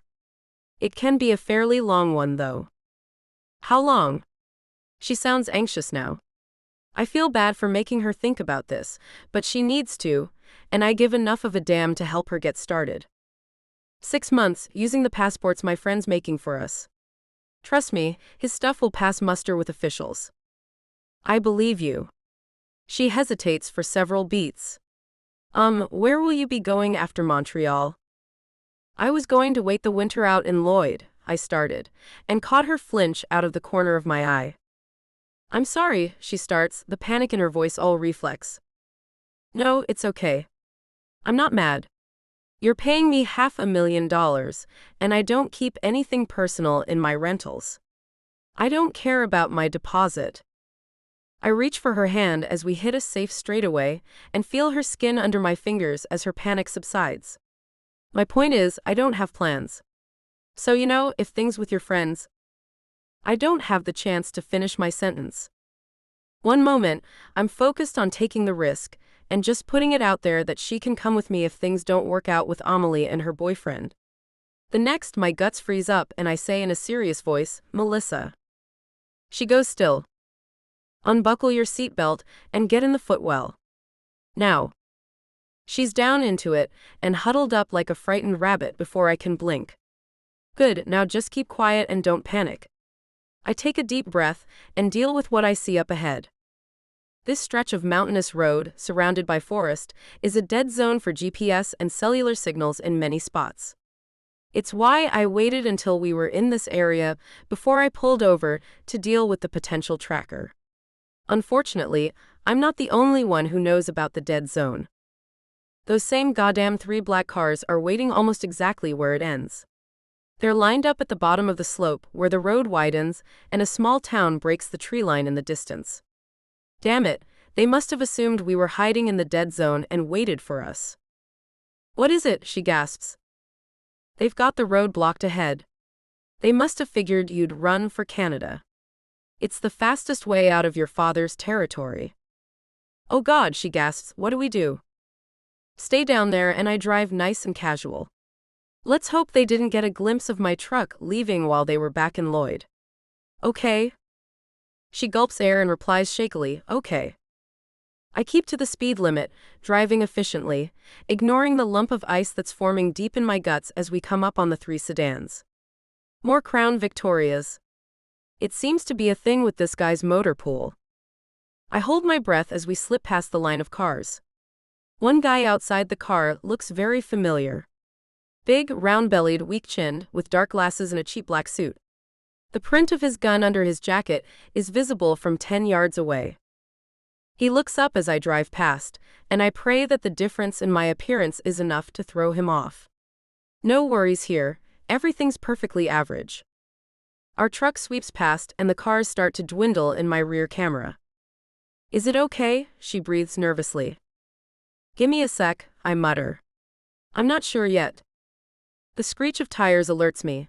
I check the rear cam screen and see all 3 cars behind me. Adrenaline explodes through me. I have to choose now. Bolt or hope it's a coincidence and keep cool. Then someone leans out of one of the cars and a bullet pings off our fender. Ah shit. Nope. Hang on. And I floor it. The engine roars as we lunge ahead, and I hear Melissa squeak in surprise as the diesel system that could have towed 10 times as much horsepower converts into speed. We fly along the straightaway, widening our lead fast. Woo! Eat my dust jerks. Ahead the land is heavily shielded by pines. Beyond, the road starts snaking back and forth up into the hills. I'm hoping these bastards don't know the local roads as well as I do. You all right, sweetheart? I check in. Aha, she squeaks, voice muffled against her knees. Don't worry about them wasting ammo, I shout above the roaring engine. We're well ahead of the cars, which keep wasting bullets against this truck. It's armored and the tires are puncture-proof. They can't hit you if you just stay down and we keep ahead of them. Okay, she gasps, struggling to calm down. Okay. Don't want to distract you. Good, because I can comfort you or I can save your butt. Not both at one time. The second one's just fine, she squeaks, and it's so cute that I laugh even as I'm trying not to kill us. One of the LTDs is speeding ahead of the others, accelerating crazily, wheels skidding on the freshly plowed road. It's gaining, I can only go so fast in these conditions, but the maniac behind me doesn't care. Still, I can keep him from passing and getting at me through the windows. As he comes up on my bumper, I brake check him smoothly and hear him crush his front grille against the truck's back bumper. His wheels skid, but he keeps control. What's going on? She's sounding calmer. Should I shoot back? No, stay where you are. Do not pop your head up above the window line. Are you getting knocked around? What happens if we crash? A little. Okay, let me see if I can get this guy off of us before we reach the switchback. It's a mile up the road. If I can't, I'll need you to slip into your seatbelt just in case. I'm praying it won't be necessary, but these guys are determined, and my luck hasn't been great lately. Except when it's been amazing, of course, but I can't rely on that. The guy accelerates and swings over, trying to pass on my right. There's a deep ditch beside the road on that side, half filled with broken branches and snow. I let him creep up on me a foot or two. Melissa cries out as I cut the wheel over and catch the first limited by its front end. There's a brutal crunch, wheels skid. I regain control in a few seconds, we only fishtail once. Then I'm roaring off again with a desperate, uncontrolled screech of tires behind us. I glance at the rear view mirror and see the limited go into the ditch, rear end flying up in a rooster tail of snow. One of the other cars skids out as they try to slow down and stop to check on their buddy. The other accelerates again and comes after us. Damn. One's still stuck to us. Okay, buckle up. She springs out of the footwell and into her seat, buckling the harness around her with trembling hands as I keep ahead of the limited. There isn't enough straightaway left to pull the same trick twice, besides, they're hanging back now, trying to shoot out my tires instead. There's a pretty sharp turn ahead. I have to pull a trick to get us through at this speed. If I mess up, I can roll us. Stay as calm as possible and do not distract me by screaming. Okay? I can't keep the tension out of my voice anymore. Okay. She covers her face with her hands and I focus on the road. I trust you. It sounds like she's convincing herself. Which I can't take personally under the circumstances. I have to time this perfectly. The truck has a higher center of gravity than is ideal for a trick like this at this speed. I have to compensate with skill I'm trusting the guy behind me does not have. Besides, I know a curve is there. I'm betting that he doesn't. Everything seems to slow down as my reflexes kick in. I've done trucks twice this size and curves like this to win bets, and I've come through with dents. Now my hands and feet almost move on their own, the truck becomes my body. The tires scream as it drifts around the turn, the back end swinging out too far. I correct just in time and make it. For a moment, I'm fighting to straighten out, then the turn is behind me. A second later, the limited plows through the curve sideways and slams into a big pine with a sickening crunch. And only then, when that sound hits our ears, does Melissa finally let out a startled cry. I straighten out fully and slow down enough to take the turns ahead at a sane speed. My heart's beating fast, and I have to ease my grip on the steering wheel. You all right? Are they still after us? I check the rear view and see nothing on the road but scattered debris. I think they stopped to peel their guys out of those two wrecks before the police get here. A huge wave of relief washes over me, and I let out a laugh. Holy crap, that was too much. Bet you're glad you hired me now, huh? I flash a grin at her that is less cocky and more just full of happiness that we came through. More than ever, she sighs. Do you think they know we're heading to Canada? It's a good bet. We better get off 87 in case they try to set up another ambush. I hear the relief strong in my voice. Damn. How do we keep them from grabbing us at the border? She sounds worried again. I know the roads better than them, I reply confidently. There are a lot of roads near the border where you can literally end up on Canadian soil by mistake. They're not the best roads, especially in winter, but once we have our papers, nobody's going to care if they find us driving around there. And if the back roads are closed? There are a few smaller checkpoints. He can't watch them all. They're not even in his territory, if I remember correctly. Still no sign of any pursuit. I start to calm down. Yeah, that's the Don of Montreal's border. He controls it, not my father. Part of why I picked it. She sits there thoughtfully for a moment. They don't search the truck or anything? Not unless you do something to make them suspicious. They just have you answer questions and check your passport. I think about it as we weave our way up through the mountains. We'll have to disguise ourselves, though. She looks at me curiously. Disguise? Really? My smile is tinged with mischief. Yeah, we need to make a few stops before we go to the photo studio. Believe me, it'll be worth it. By the time my guy's done, we'll both have new looks and a new identity. Chapter 10.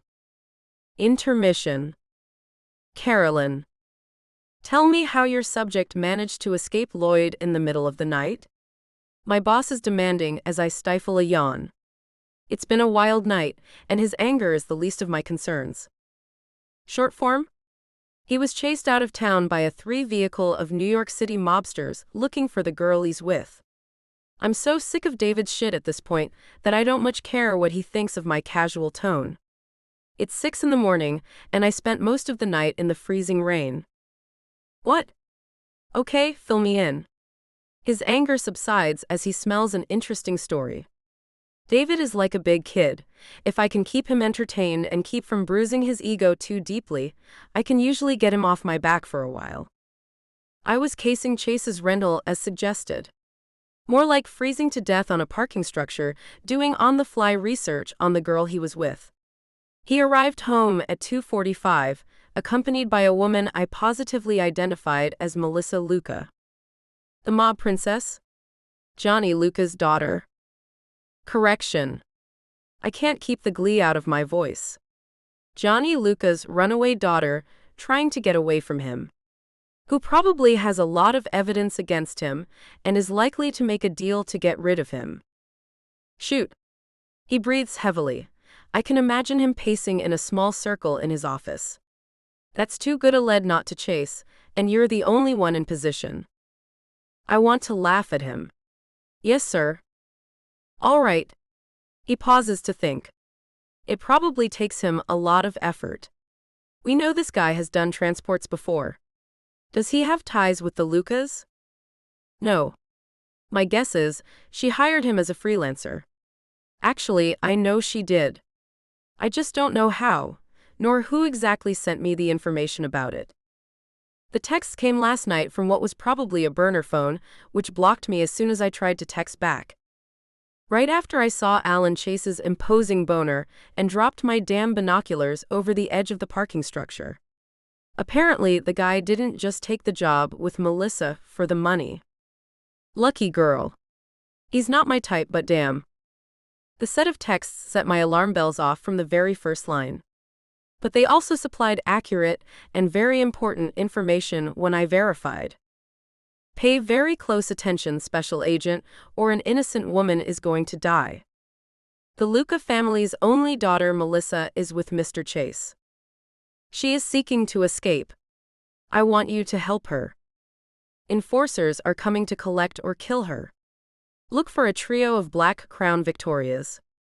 Warn Mr. Chase in any way possible.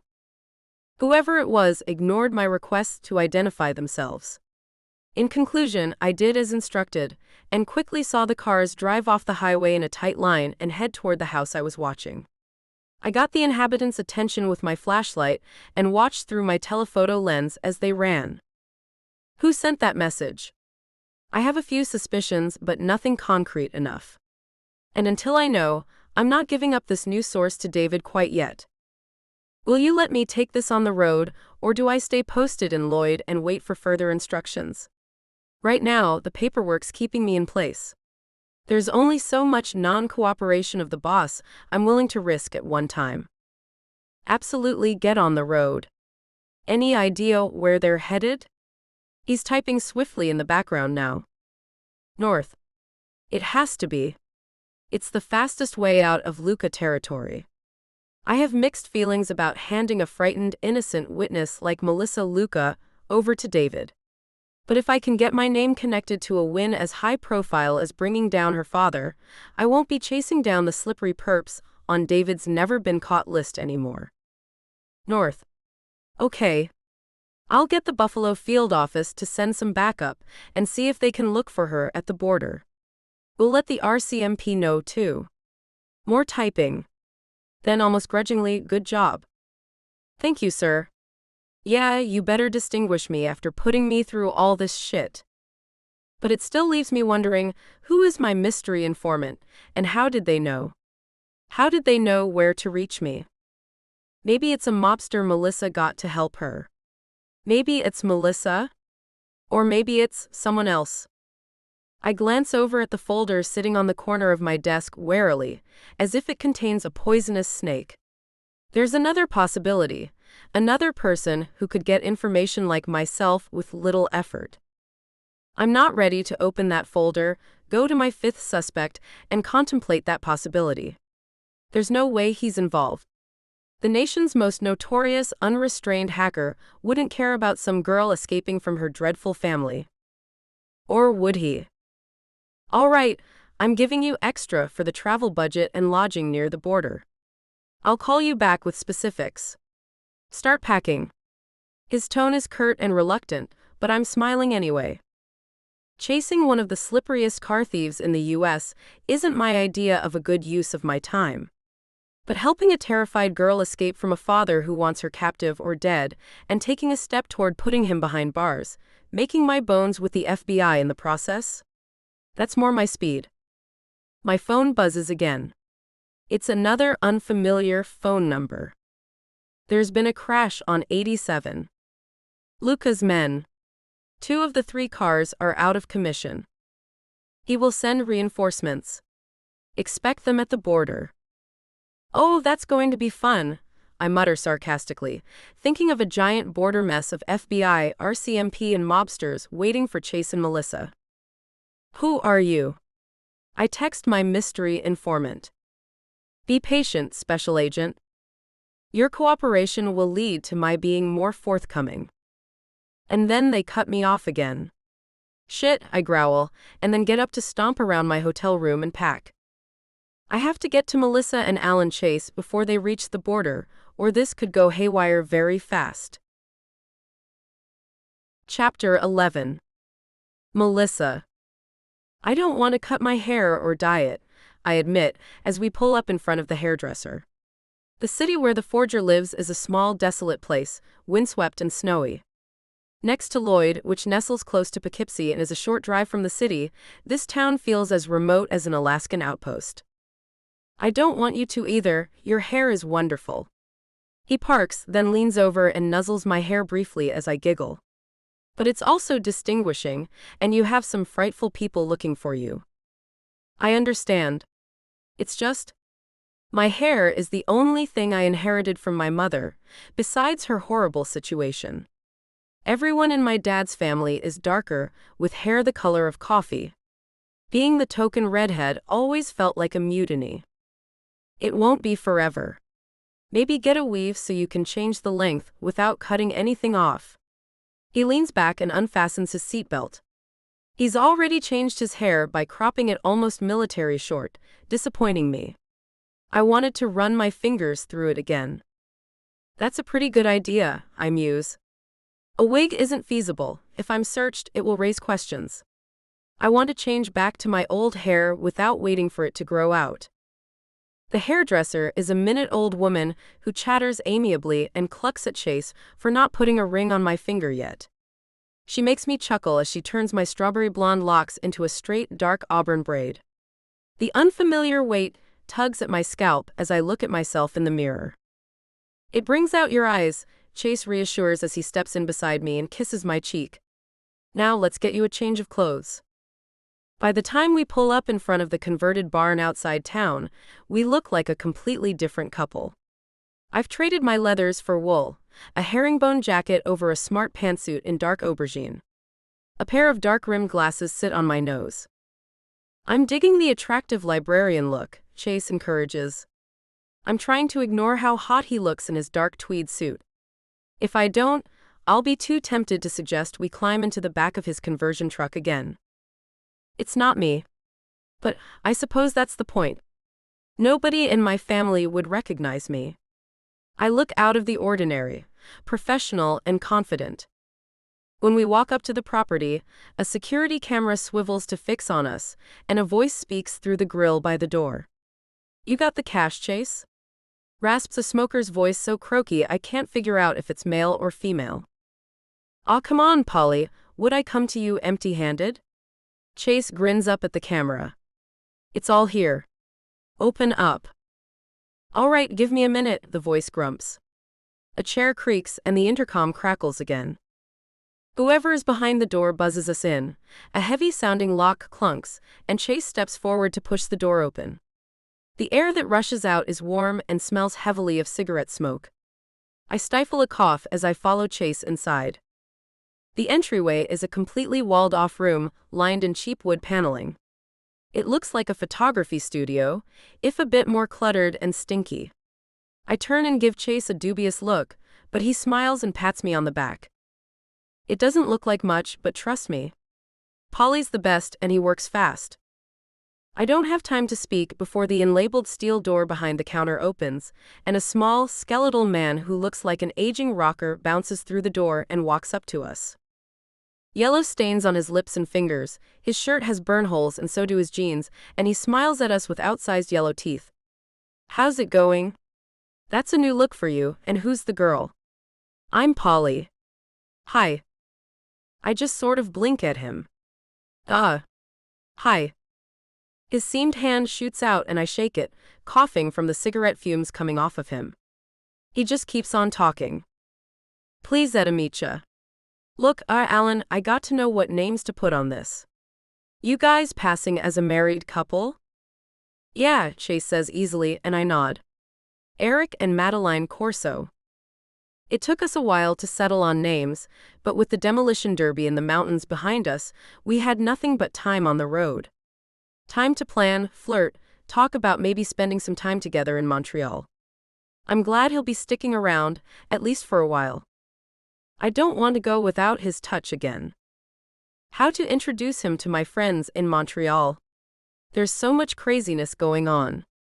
Falling for someone unexpectedly is a welcome bright note in the middle of it. Would they understand? They probably wouldn't comprehend the fake ID to get across the border safely. Or the rest of it, for that matter. The extent of their problems is just that they are perpetually broke, something I plan to help them with. "That's cute, you're a charming couple." Polly bobs his head, his stringy gray hair clinging to the sides of his narrow face. "Okay. So, I'm going to get your photos, set up the documentation, put your passports together, and then you're out of here." Chase sighs. "There's something else, Polly. I need you to babysit my truck for a week or so." "Oh, you're taking the Mercedes? All right." He digs in the pocket of his ratty jeans for his keys, then pulls one off the ring and hands it over. "Got her repainted in a nice neutral blue, like you asked. Shouldn't stick out at all." "Thanks." He counts off several hundreds from his wad and hands them over. "That cover everything?" Polly checks briefly. "Yeah, thanks, I hate asking." Chase nods. "I remember." He turns to me. "You want to get your photos done first." My head is pounding from a couple of hours of that smoky air once we get out of the photo studio with our new passports and car registration. Polly was brilliant but hard to breathe around. I need to take a walk or something after that. "Yeah, me too." We get my suitcase out of the truck, and he secures everything before we drive it around to the back of the barn. The blue Mercedes SUV is waiting for us. It blends in completely with what the richer set drives upstate. We put my stuff in the back of the Mercedes, and then take a slow walk around the stubbled field nearby. Occasional flakes drift down, our breath steams and the frozen mud feels rubbery under my boots. "We know almost nothing about each other," Chase starts, and I feel myself tense. "Yes. This started out as business," I venture, still wondering what it is now. "It feels like it's starting to be a romance. But what do I know about that?" "Yeah. Not any longer. You and I know it. The thin snow crunches under our boots as we walk speechless for a while. If we stuck together after Montreal, I start, and then freeze, my own daring and impulsiveness confusing me. He shoots me a glance and then looks away, hands digging deeper into his pockets. Let me guess. You're going to say that it's too dangerous for me to be paired off with you, because you're always going to be running from your father. He's right, that's what has to be brought up. That's part of it, yeah. What's the rest then? Because I'm used to running. I'm good at it. That makes it difficult for anyone to catch you. I trudge alongside him, digging for the right thing to say. I have problems, Chase. Being in that place with those people messed me up pretty bad. You saved me, and one of the first things I did was pull a gun on you. I know that's not typical. He lets out a sharp laugh.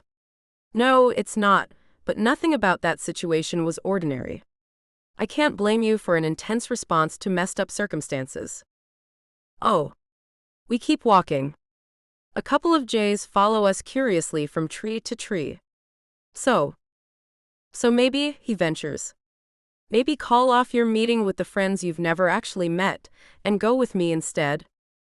I stop and look at him, my breath catching in my throat. A what? We could head for British Columbia and stay there for a while.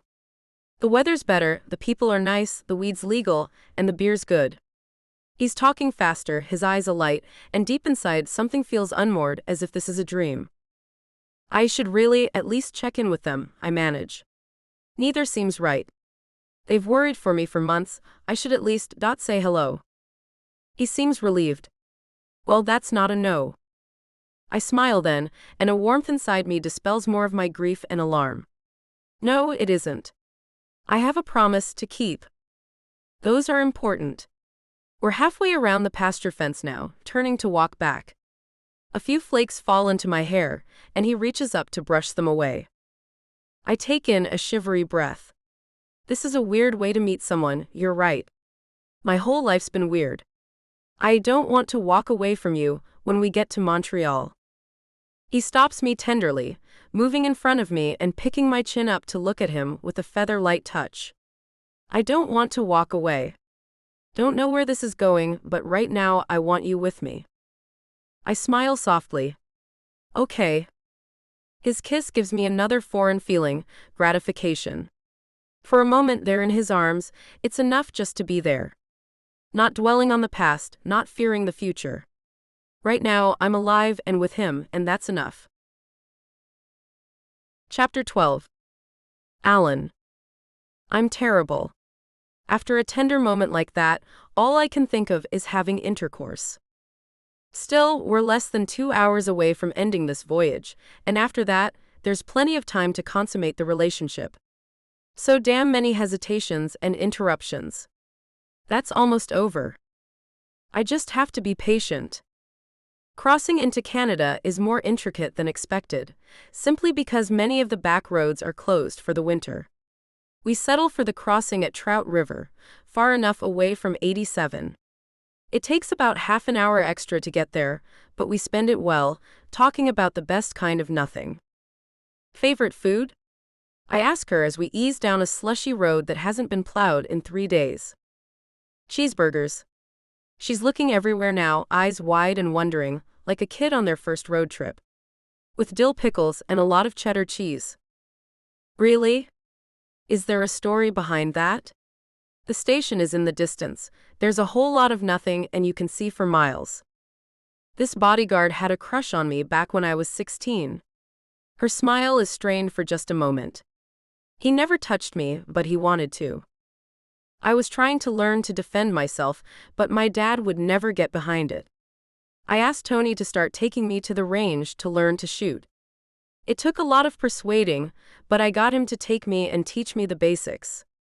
She glances at her handbag, and I do too. I've never been able to forget she has a gun in there.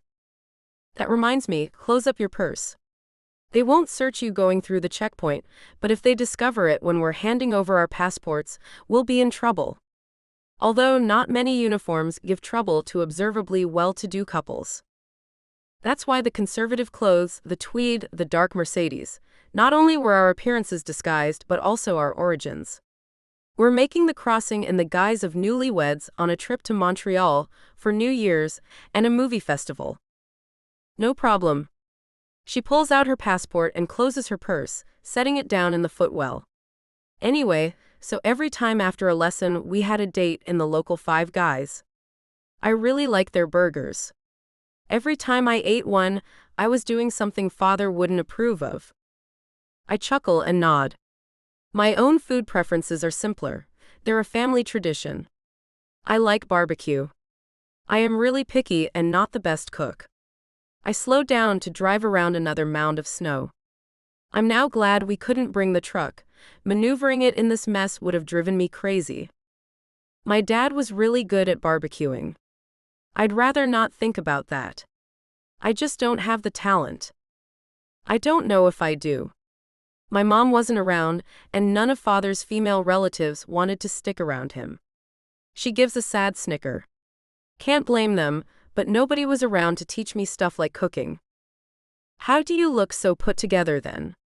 I don't know a damn thing about how women teach each other. Grandpa raised me alone. Father sent me to classes. You know, finishing school. He always thought of marrying me to somebody too rich to care if I could do anything practical. Her gaze goes distant. Maybe I would be good at it. Do you know how to drive? I ask as we draw nearer to the checkpoint. Just keeping the dialogue on mundane things, distracting her from any fretting about the crossing. Not really. I was trying to get Tony to teach me when father decided to marry me off. After that, he had me on lockdown. I can teach you if you want. It takes practice, but once the movements become your reflexes, you barely think about it. Unless, of course, you end up driving professionally.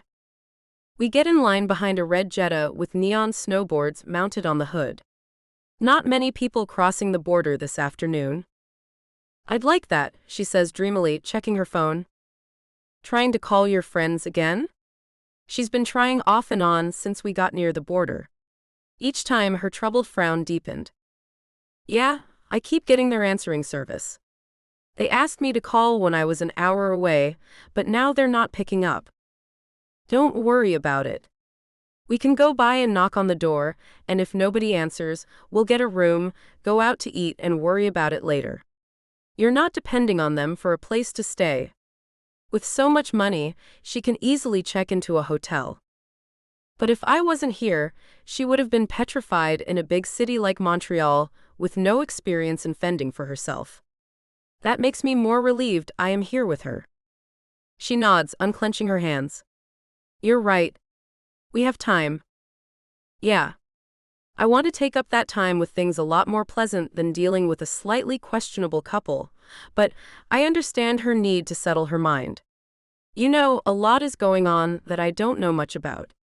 But I'm doubly relieved we went for disguises and a change of cars. Do you think my father's got guys watching each of the entry points?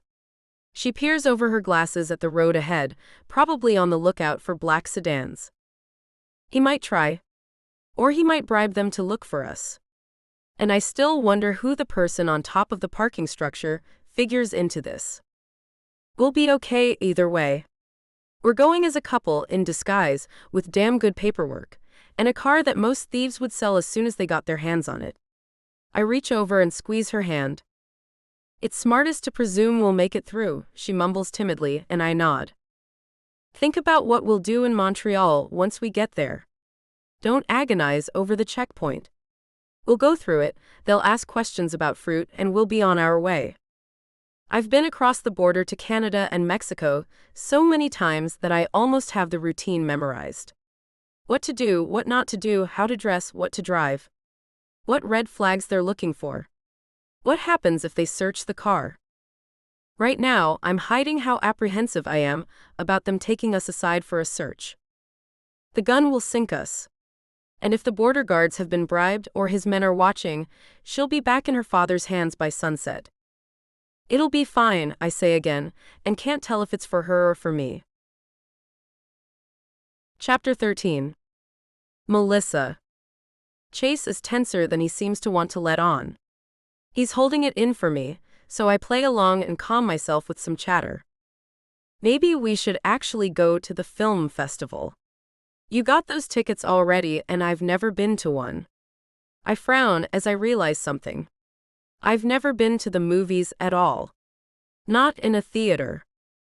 We can absolutely fix that. He puts his hand back on the steering wheel. It's not as fun as it used to be. You certainly couldn't get in with a gun in your purse. I don't want to get into the habit of carrying this thing. I look at my purse. The end of the gun's grip pushes the lavender leather out slightly. I nervously push it under the seat with my feet. You're just keeping it for protection, I know, but guns bother the hell out of me. He takes an unsteady breath. Too many bad memories. I don't want that in my life. If you can do without a gun, then I can survive on my own without one too. I really don't want to make him uncomfortable. He's sacrificed so much for my comfort already, including 2 chances to sleep with me. We pull forward. My heart's beating fast. I ignore it, folding my hands around the passport on my lap.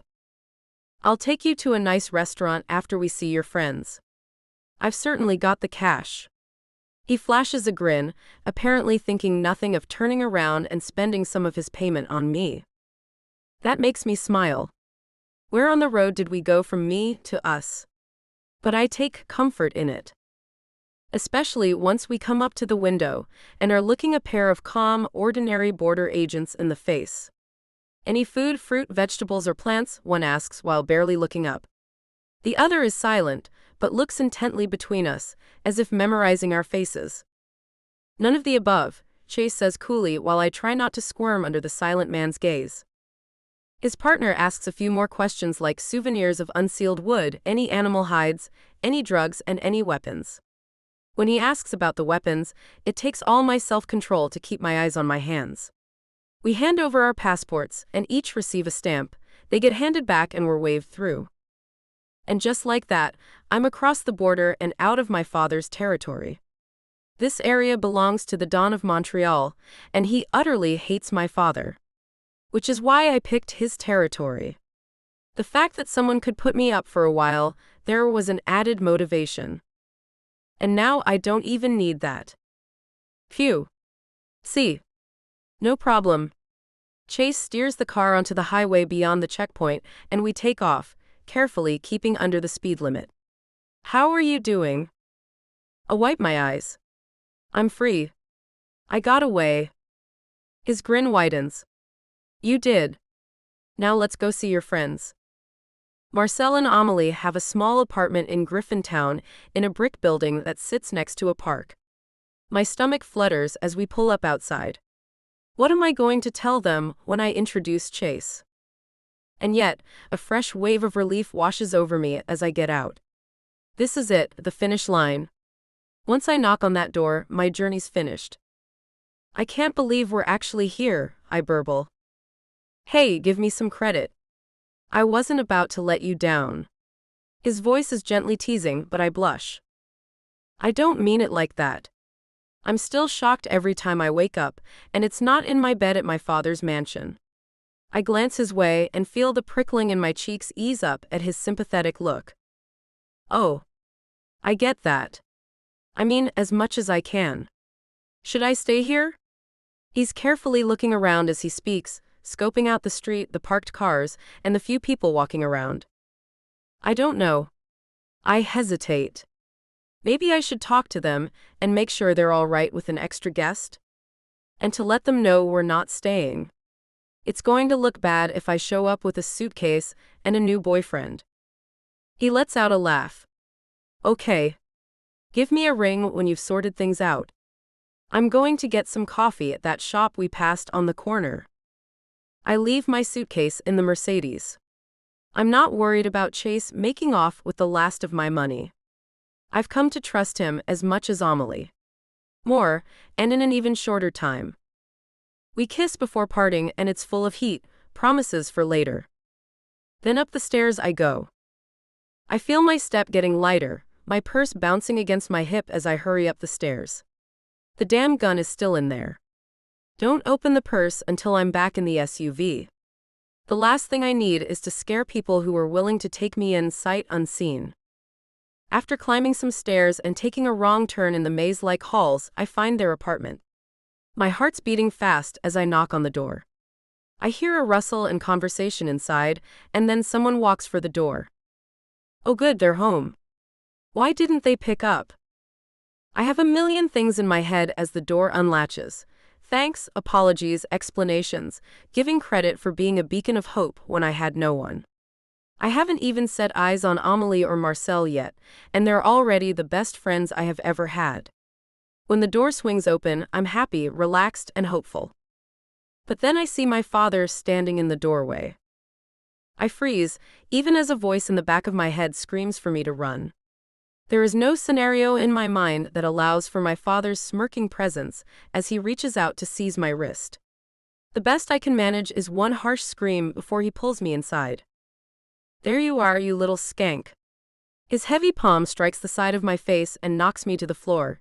He lets me fall and I land just inches from someone else's wingtips. Do you know what kind of trouble you've caused me? Terror rolls through me like a storm. I shiver and feel the urge to plead, lie, explain, and do anything to keep him from killing me. But I know it won't help. It didn't help Mom either. He'll beat me and maybe even shoot me no matter what I say. I screamed, someone must have heard. This isn't Luca's town. And Chase was probably in earshot. Hold out and hope someone comes. I keep quiet instead. Benny is sitting there on a scruffy couch with no expression on his face. His gun is out and it's pointing sideways, his arm casually resting on his lap. It's not pointing at me. I turn and see Marcel and Amelie sitting stiffly on the far end of the couch, like frightened kids. Not tied up, saying nothing and facing forward, with their eyes wide and looking at me. The fact that their hands aren't tied tells me more than I want to know. It tells me the gun's a just in case. It tells me something that hurts far worse than the kick to my back that knocks my chin against the floor. I look up with my bitten lips stinging and fresh blood trickling down one side of my chin, and I demand of my so-called friends, what did you do?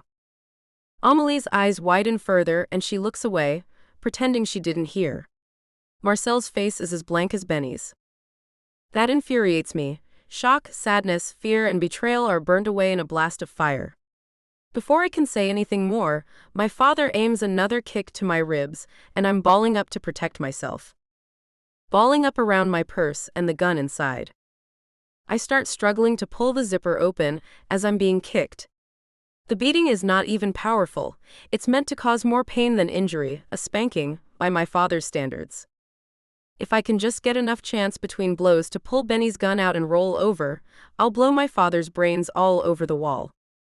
Get her phone, she's trying to go for it, my father says in a bored voice, and Benny grabs my purse by the strap and gives it a yank.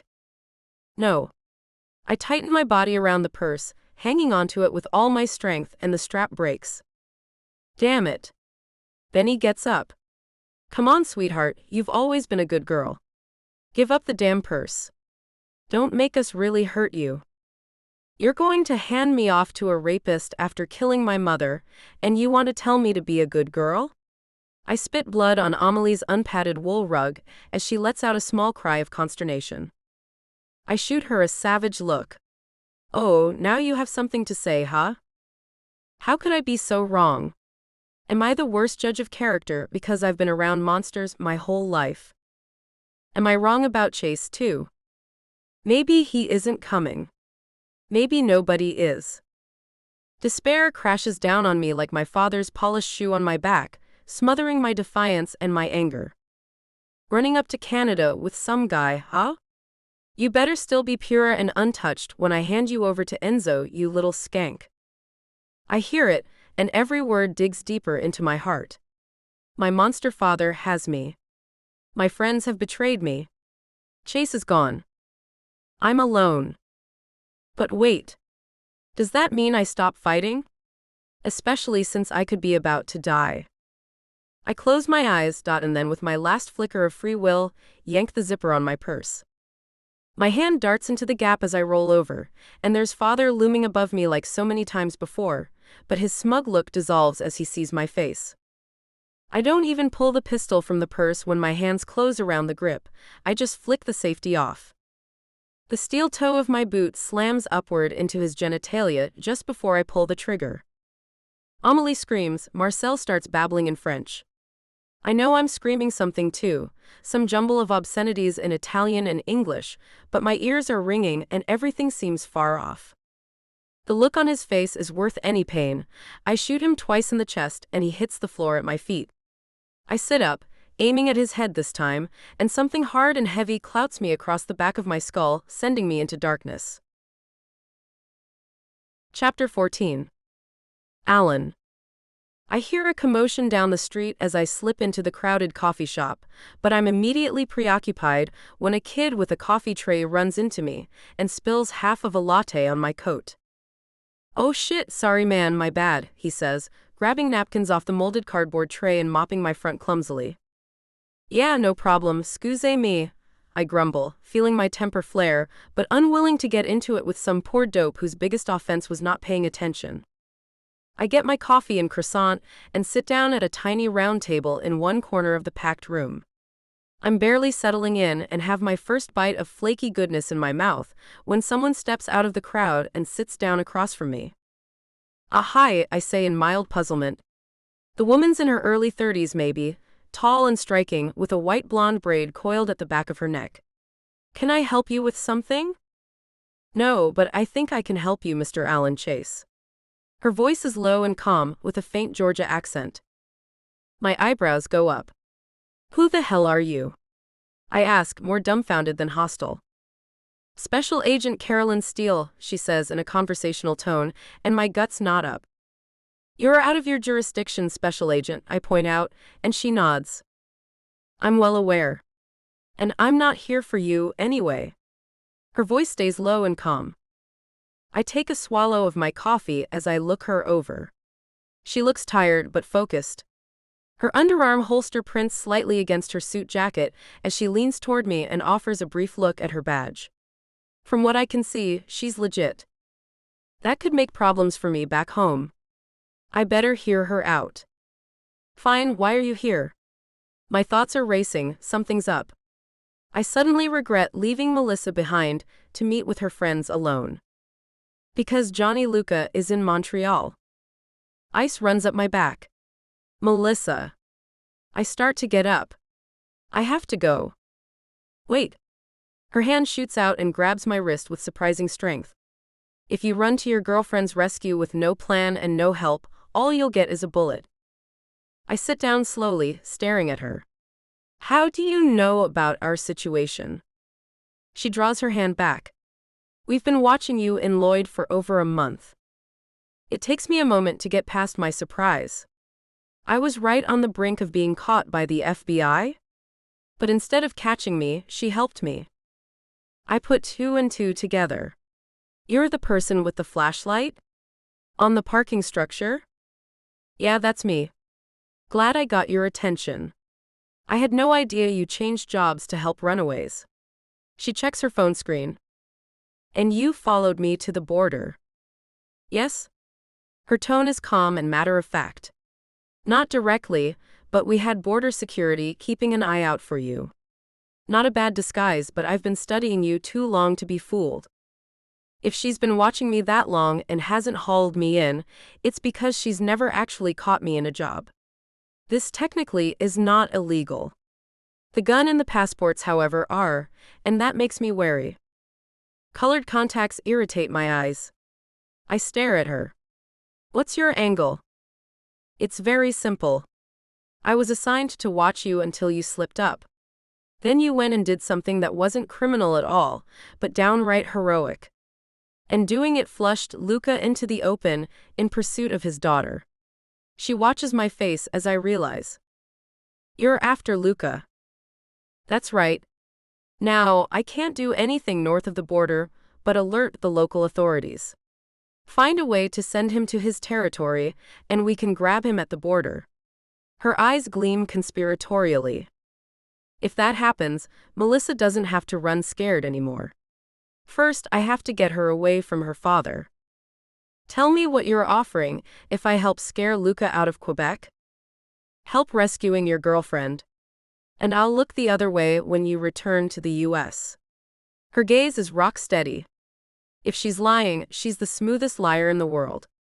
Why not just grab Luca when he brings her to the border and leave me out of it? Why is this agent is involving her? She hesitates. It's not only about grabbing Luca. Melissa can't stay in his hands that long. For one thing, she'll instantly become a hostage. And that's not all. What then?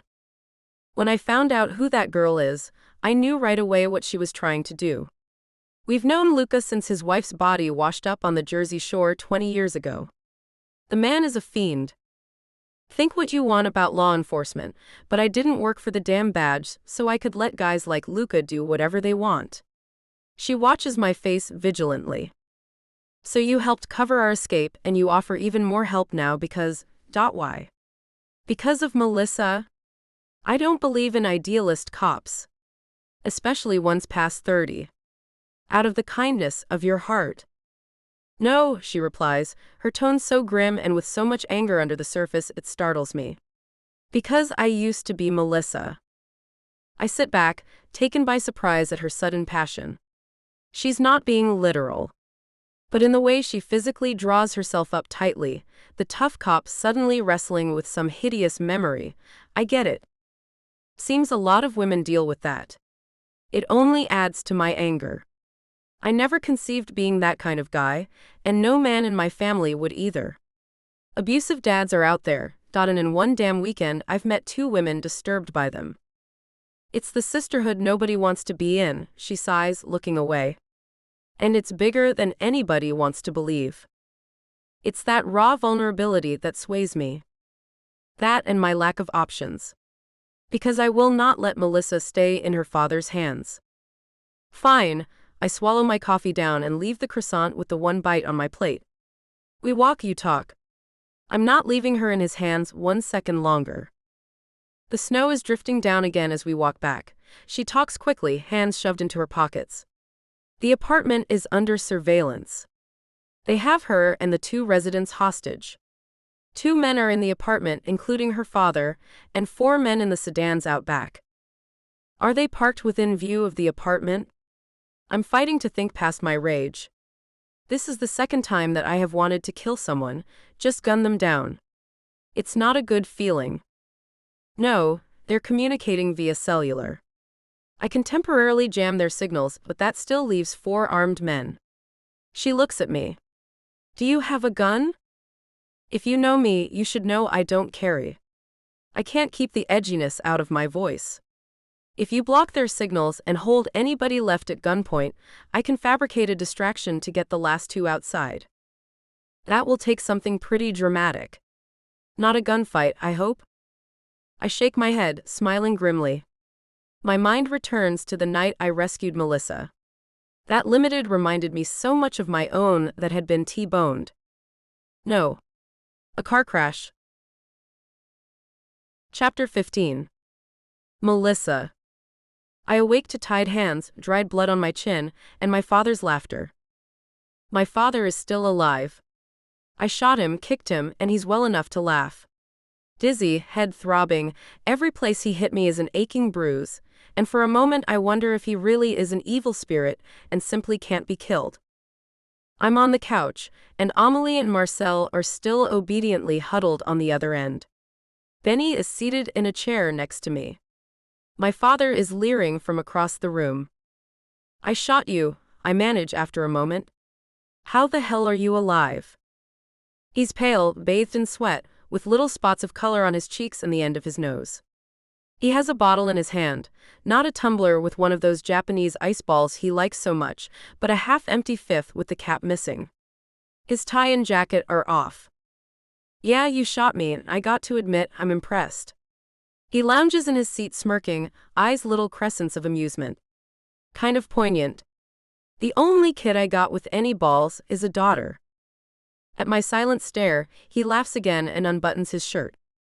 A throat strap of a white bulletproof vest is visible. My heart sinks. I should have shot you in the face instead. That was your mistake, and you won't get a chance to make it twice. His tone goes hard. Marcel at last speaks up. Please, you have her now. Can you just give us the money and go? I had to tell the neighbors the television was up too loud. That confirms it. You set me up, you slime. I spit at Marcel and he looks away, as if I just slapped him. Oh, don't blame Marcel there, Benny speaks up, fishing in his pocket to pull out a burner phone. I cloned your phone as soon as we caught you and Lloyd. Your dad called them and found out about your plans. My father sits forward, his smirk spreading like a rictus. His eyes are tiny beads. Doesn't take much to get people's cooperation when you have a pile of cash in one hand and a gun in the other, honey. I stare at Marcel and Amelie. Amelie glances at me nervously, and then narrows her eyes. You should have told us you were running from the mob. My breath catches in my throat. I can't say she's wrong. But her enormous cowardice and greed still stands out like a monument. How did they get your address, Amelie? I demand. She pales. What? Your address wasn't in my phone and it's not searchable online. I checked before I left to make sure my dad couldn't track me. Even if they cloned my phone, the only way for them to have your address is if you told them. My father is laughing again as he watches me put the pieces together. I swallow my tears, not wanting to entertain him further. You got it in one, honey, my father chuckles, his tone teasing. The gun only came out after we got here. They sold you out for deposit money on a house. I stare at Amelie, all my screaming and crying locked inside. Well, she starts. The market is very competitive. We would have no chance without this. Marcel blurts out, and Amelie, still concerned with looking good, snaps at him in French. He goes quiet, glaring at her. It still hurts. I look away from them in disgust. My father bends down, chest hitching slightly in pain, but his eyes steady, and stares at me. You can't get away from me, he rasps. You're never going to get away from me. And believe me, you're going to pay for this. I stare back at him, unblinking. I'm not quite sure it's lost yet, but even so, I'll sooner bleed more than shed another tear for his pleasure. Chase, where are you? My father chuckles and sits back. Okay, Benny, call the boys, have them warm up the cars. It's time to go home. Benny obligingly uses the burner phone. He frowns after a moment. I got no bars. That's weird, I had bars a few minutes ago. Okay, go down and tell those bastards in person. I don't want to sit in the cold while the heaters get up to speed. He waves dismissively at Benny, still keeping an eye on me. Sure thing, boss, Benny says, heaving himself out of his seat and heading for the door. He glances at me once and almost looks guilty. His hand was on the door handle when an ear-bending crash of metal and glass makes us all jump. It sounds like a car accident, and it happened at the side of the building. What the hell was that? My father demands, splashing liquor as his arms flail in exasperation. Chase? My breath goes cold in my chest as I hear a single gunshot. Shouting. Oh no, he doesn't have a gun. But they have guns, will he be okay? Another crash. Benny opens the door, letting in a blast of cold air that stings my lip, and he runs out, slamming it behind him. My father pulls out his pistol and aims it at me. Is that your boyfriend making a mess out there? I stare into his eyes defiantly. I want to scare him. And so I lie.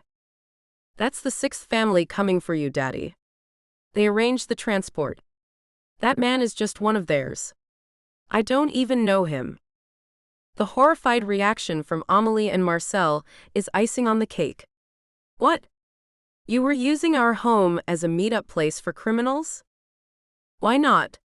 You used your home to set up an ambush for me with the Dawn of New York. And for the record, if you hadn't betrayed me, they would never have come looking for me. Amelie starts crying. I turn my battered face to smirk at my father and stare at the barrel of his gun. Call them off, he requests. How am I supposed to do that? They have all the power. You're the one who messed up and stepped into their territory without an invitation. He's never been able to tell when I'm lying. I've survived because of it. He's also drunk. When the bottle of booze hits the floor and the rest of the contents spill out, he doesn't even notice. His gun wavers. "All you had to do was let me go," I say quietly, not sure if he's about to shoot me through the face or unfasten me. Not a chance. He shoves his gun back in his belt and lumbers for the door. "I'm going to sort this out. Call in some favors. Clean up your mess. Then we're going home, and you're going to face the consequences." "Wait, what about our money?" Marcel requests, standing up. "You said." "Don't you idiot," I say too late. My father draws and fires, barely looking, and Marcel falls backwards behind the couch, threads of blood on the wall. Amélie starts sobbing like a siren and dives for him. My father walks out the door, tucking his gun away and putting on a cheesy grin. What is he really walking into? He's alone, and whatever he's preparing for, it's not the situation he'll find. I don't even look back at Amélie. My feet aren't tied, only my hands behind my back. I heave myself onto my feet, nearly falling over, and run to get my foot in the door before it closes. I listen frantically over Amélie's screams for my father's footsteps to fade, then nudge the door open and watch him turning the corner, heading toward the back of the building where the racket of the crash came from. I stumble out and run the other direction, off balance, but as fast as I can. I bang my shoulder turning the corner and nearly lose my stability completely, but I can see daylight from the front stairwell ahead.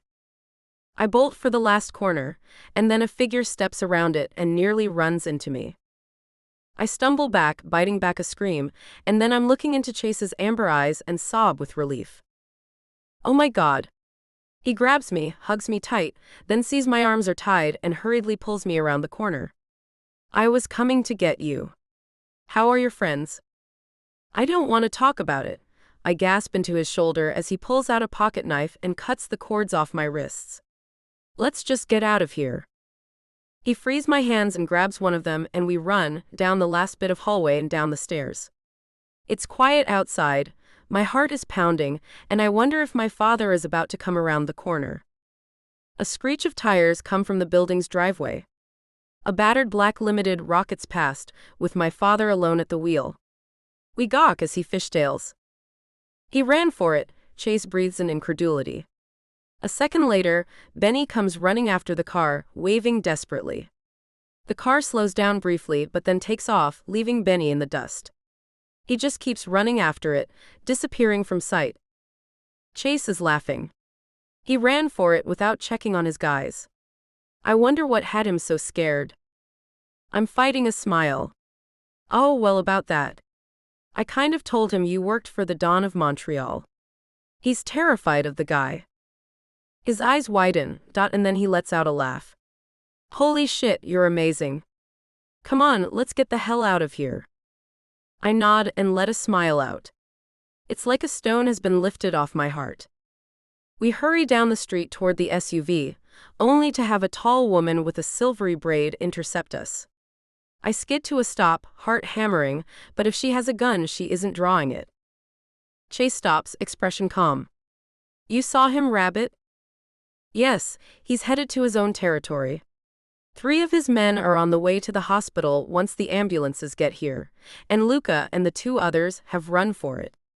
Thank you for your cooperation." She's so formal, I immediately peg her as a cop of some kind, American, not a local. I held up my end. "Can we go?" Chase is getting tenser. "There's just one last thing." And she turns to me, holding out a card.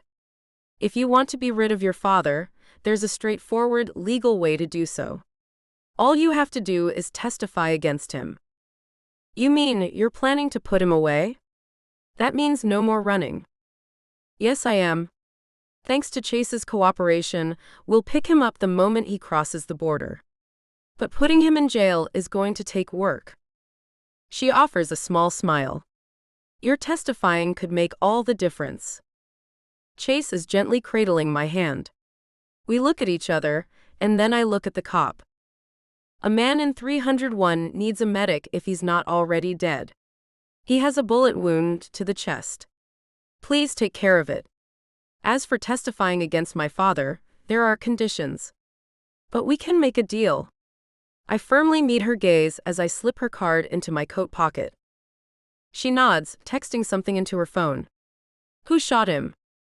My father. I'm hoping that man is the last one he'll ever hurt. The thought of Marcel collapsed and Amelie screaming claws at my heart suddenly. Sorry, Marcel. I'm partly to blame for this. But the rest was your greed and stupidity. You're a shitty friend, but I hope you don't die. I'll make sure he's triaged before those thugs. They'll need the jaws of life to peel them out of their cars. Nice job staging that crash, she says to Chase. Just took some resourcefulness and a 2x4. His smile is tight. Are we good? She nods, stepping aside. I'll expect a call in a few days then, Miss Luca. Fine. I turn back to Chase. Let's get cleaned up somewhere. Chapter 16. Melissa. I'm so sorry I didn't get to you sooner, sweetheart, Chase says in the hotel room as he helps me out of my clothes. Are you all right? My lip hurts. He has to kiss me on the other side of my mouth so he doesn't aggravate it. I will be. The knot on my head's probably the worst of it, but I barely even have a headache. Let's just check the damage. It's not as bad as I expected. I'm sore, but the actual bruises, cuts, and welts aren't remotely hospital-worthy. I've had a lot worse. He kisses each injury as we uncover it, and leads me to the bathroom in my underwear before almost reverently stripping me. He slips off his turtleneck and draws me a bath, settling me into the hot, perfumed water, and leaning on the edge of the bathtub to carefully scrub me down. My wrists sting where the cords bound them, but there's no permanent damage. What happened after I went up to the apartment? I ask. He already knows about Marcel and Amelie, the betrayal for the money that I could have given them, the stupidity that got Marcel shot, perhaps mortally. The FBI agent approached me. She had the apartment watched after following your dad from the border. He gently runs the sudsy sponge down my bare arm. She offered to help me free you, and I didn't have any options, so I took her up on it. You engineered a car crash? How? He grins lopsidedly as he slowly and luxuriantly scrubs my back. I sent one of the FBI agent's rentals into your dad's motor pool with a 2x4 propped against the gas pedal. I bailed before it hit. Wow. No wonder it was such a loud crash. Bet she's not getting her deposit back. His tender caresses with the slightly raspy sponge soothe and arouse me, making the day's trials wash off with the suds. Nope, but I doubt she cares. That one is kind of a maverick, and I'm glad. If she went by the book, I'd be in jail and you'd probably still be in your father's hands. He rinses my neck and then presses a soft kiss into it.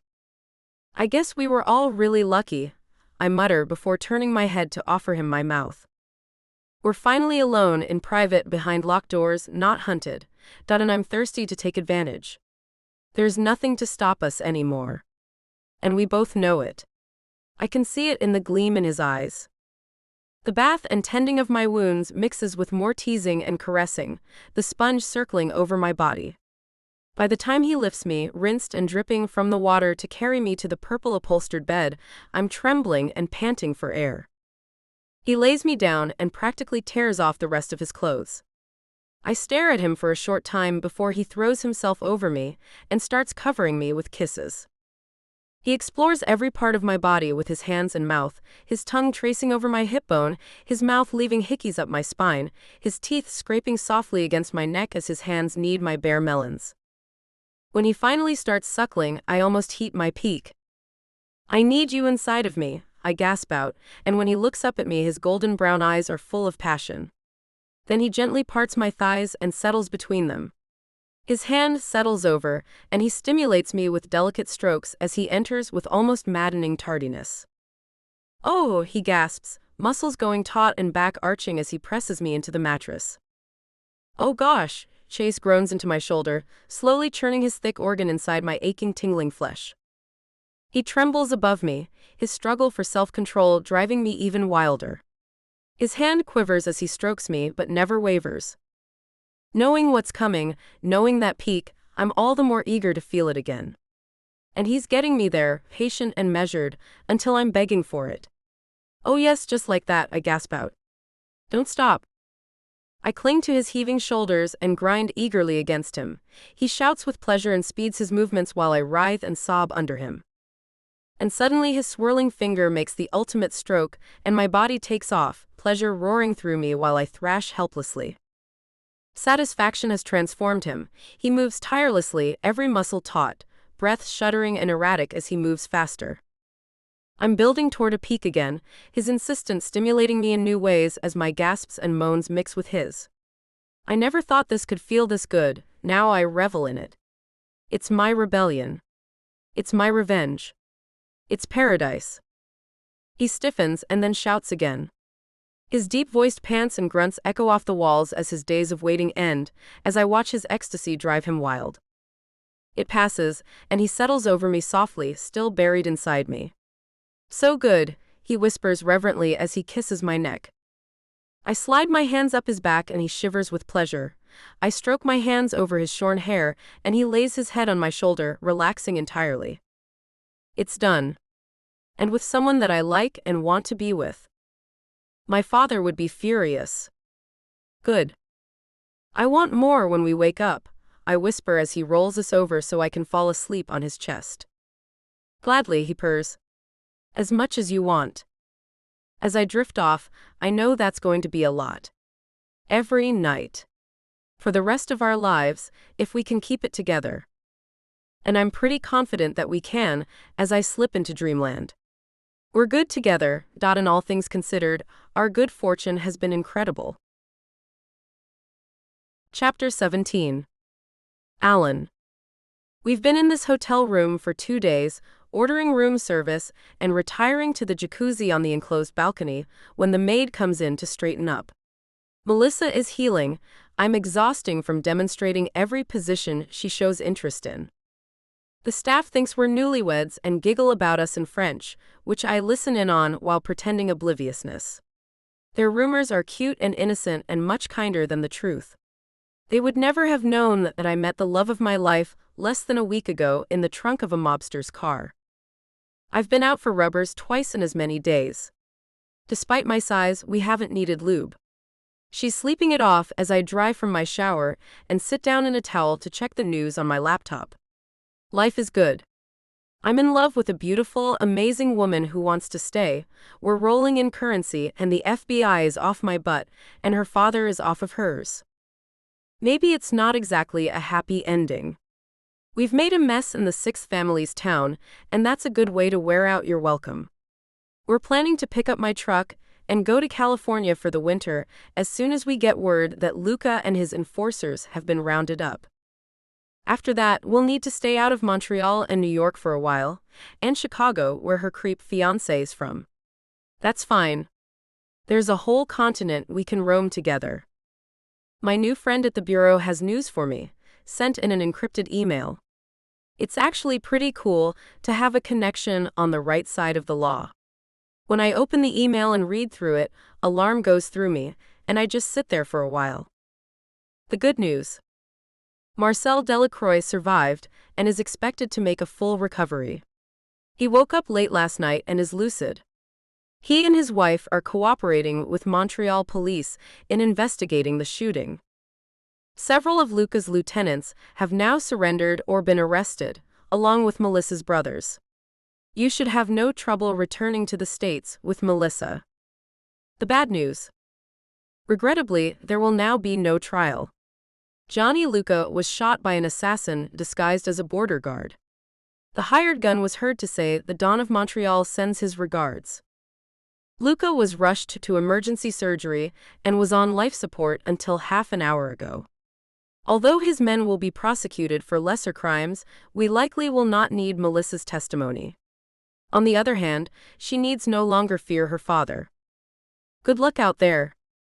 I turn off the computer, closing it up and unplugging it. Then I quietly start packing all of our stuff. It's still before checkout time. Melissa rolls over and blinks at me sleepily. "What is it?" she mumbles.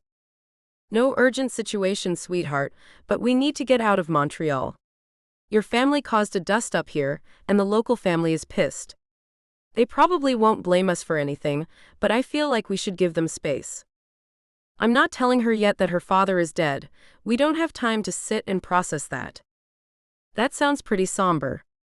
I'm still a Luca, after all. They have no idea I was fleeing from him. She stays calm and gets up, going for her suitcase and a fresh change of clothes. The guy behind the desk looks oddly familiar, watching us with piercing dark eyes as we check out. I'm tired and in a hurry. I don't even think about it until later, when we're crossing over the border to pick up my truck. An assassin disguised as a border guard. Oh shit, I mutter, going cold. I remember him from last time. The one who stared at us while the other did the talking.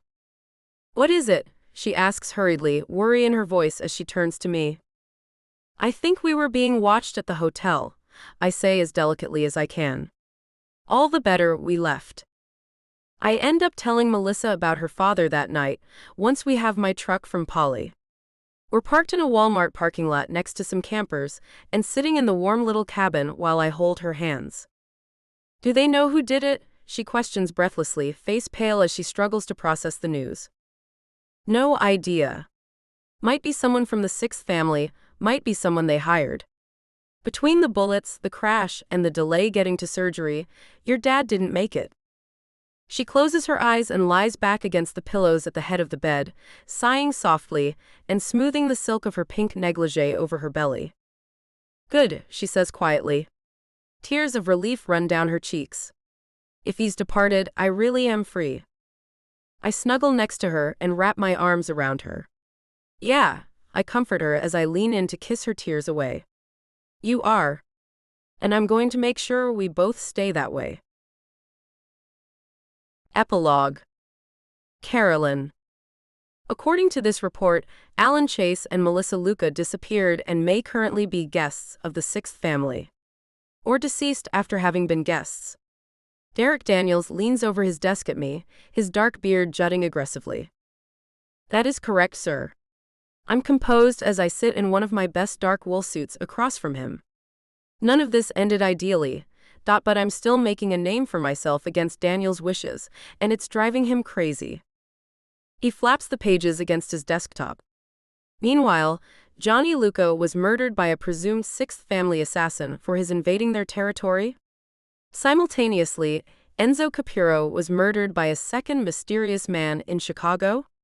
Wasn't he about to marry Melissa Luca? I nod. Yes, sir, as it states in the report.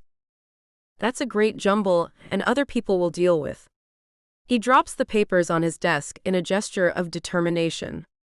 Go back to your list. Your first guy may be in deep shit in Montreal, but there are 4 others who need to be apprehended. I stare in dismay before making my expression neutral again. Of course, sir. I can get back on the road after this weekend. Tomorrow. I'll send a courier with plane tickets. Just the most minuscule hint of a smirk on his lips at my discomfort. Yes, sir, I reply stiffly, and he waves me out.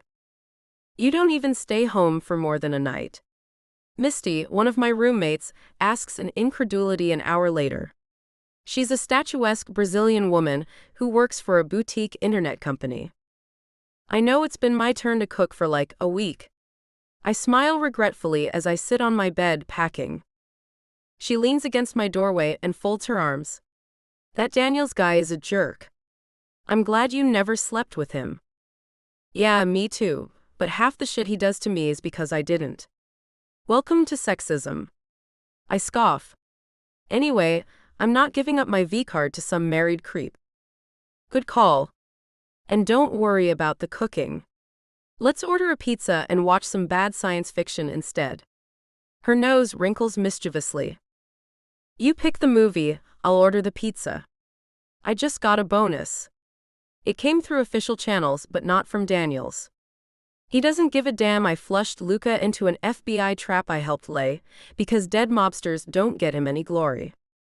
He wouldn't help Alan Chase save Melissa either. And he'd be furious to know I let them escape. Me, I'm just irritated. There are a lot worse people than Alan Chase, and I want to focus on putting them away where they can't hurt anyone else. Instead, I'm right back where I started, and I'm here half intentionally. Yet I can say that I did the right thing. I log onto my laptop to order the pizza, too tired to deal with another phone call. I see a new email and open my inbox idly, only to see a strange email from a bulk address. Well done, Special Agent. It is inopportune you did not make a name for yourself with the capture of Johnny Luca. His reach was too great to ever have seen a day in jail. His death was required. It is regrettable as well that Alan Chase must remain free. But men of conscience are uncommon on either side of the law. Satisfy yourself by knowing Melissa Luca, soon to be Melissa Chase, will now thrive out of the reach of her father or ex-fiancé. Your conscience is greater than your ambition. If you continue to pay attention to me, I will do everything to correct that. I will be in contact soon. There are some imperative things you need to know about your next assignment. I stare at the words, then send a reply. Who are you? I hit send and wait breathlessly, only for the email to bounce back as undeliverable. Damn it. I snap, furious and disgusted with my powerlessness. Something wrong? Misty sticks her head back in. I'm putting on Plan 9 from outer space, it's quite funny. Nothing. Good. Just having some trouble with the website. I mumble distractedly as I start entering the order. Oh. There's about 1 billion to choose from now, it's Brooklyn. Come out when you're done, okay? Of course. I finish ordering and am getting my debit card to pay when I notice a credit for $100 entered under 2 minutes ago. It's a gift. But from whom? I check the notes on the gift card as soon as I finalize the order, and I stop, a weird thrill running through me. A note is attached to the gift card. Call me Prometheus. The end. Thank you for listening to this audiobook. Audio copyright 2023 BFA Publishing. Please like and subscribe to support the author.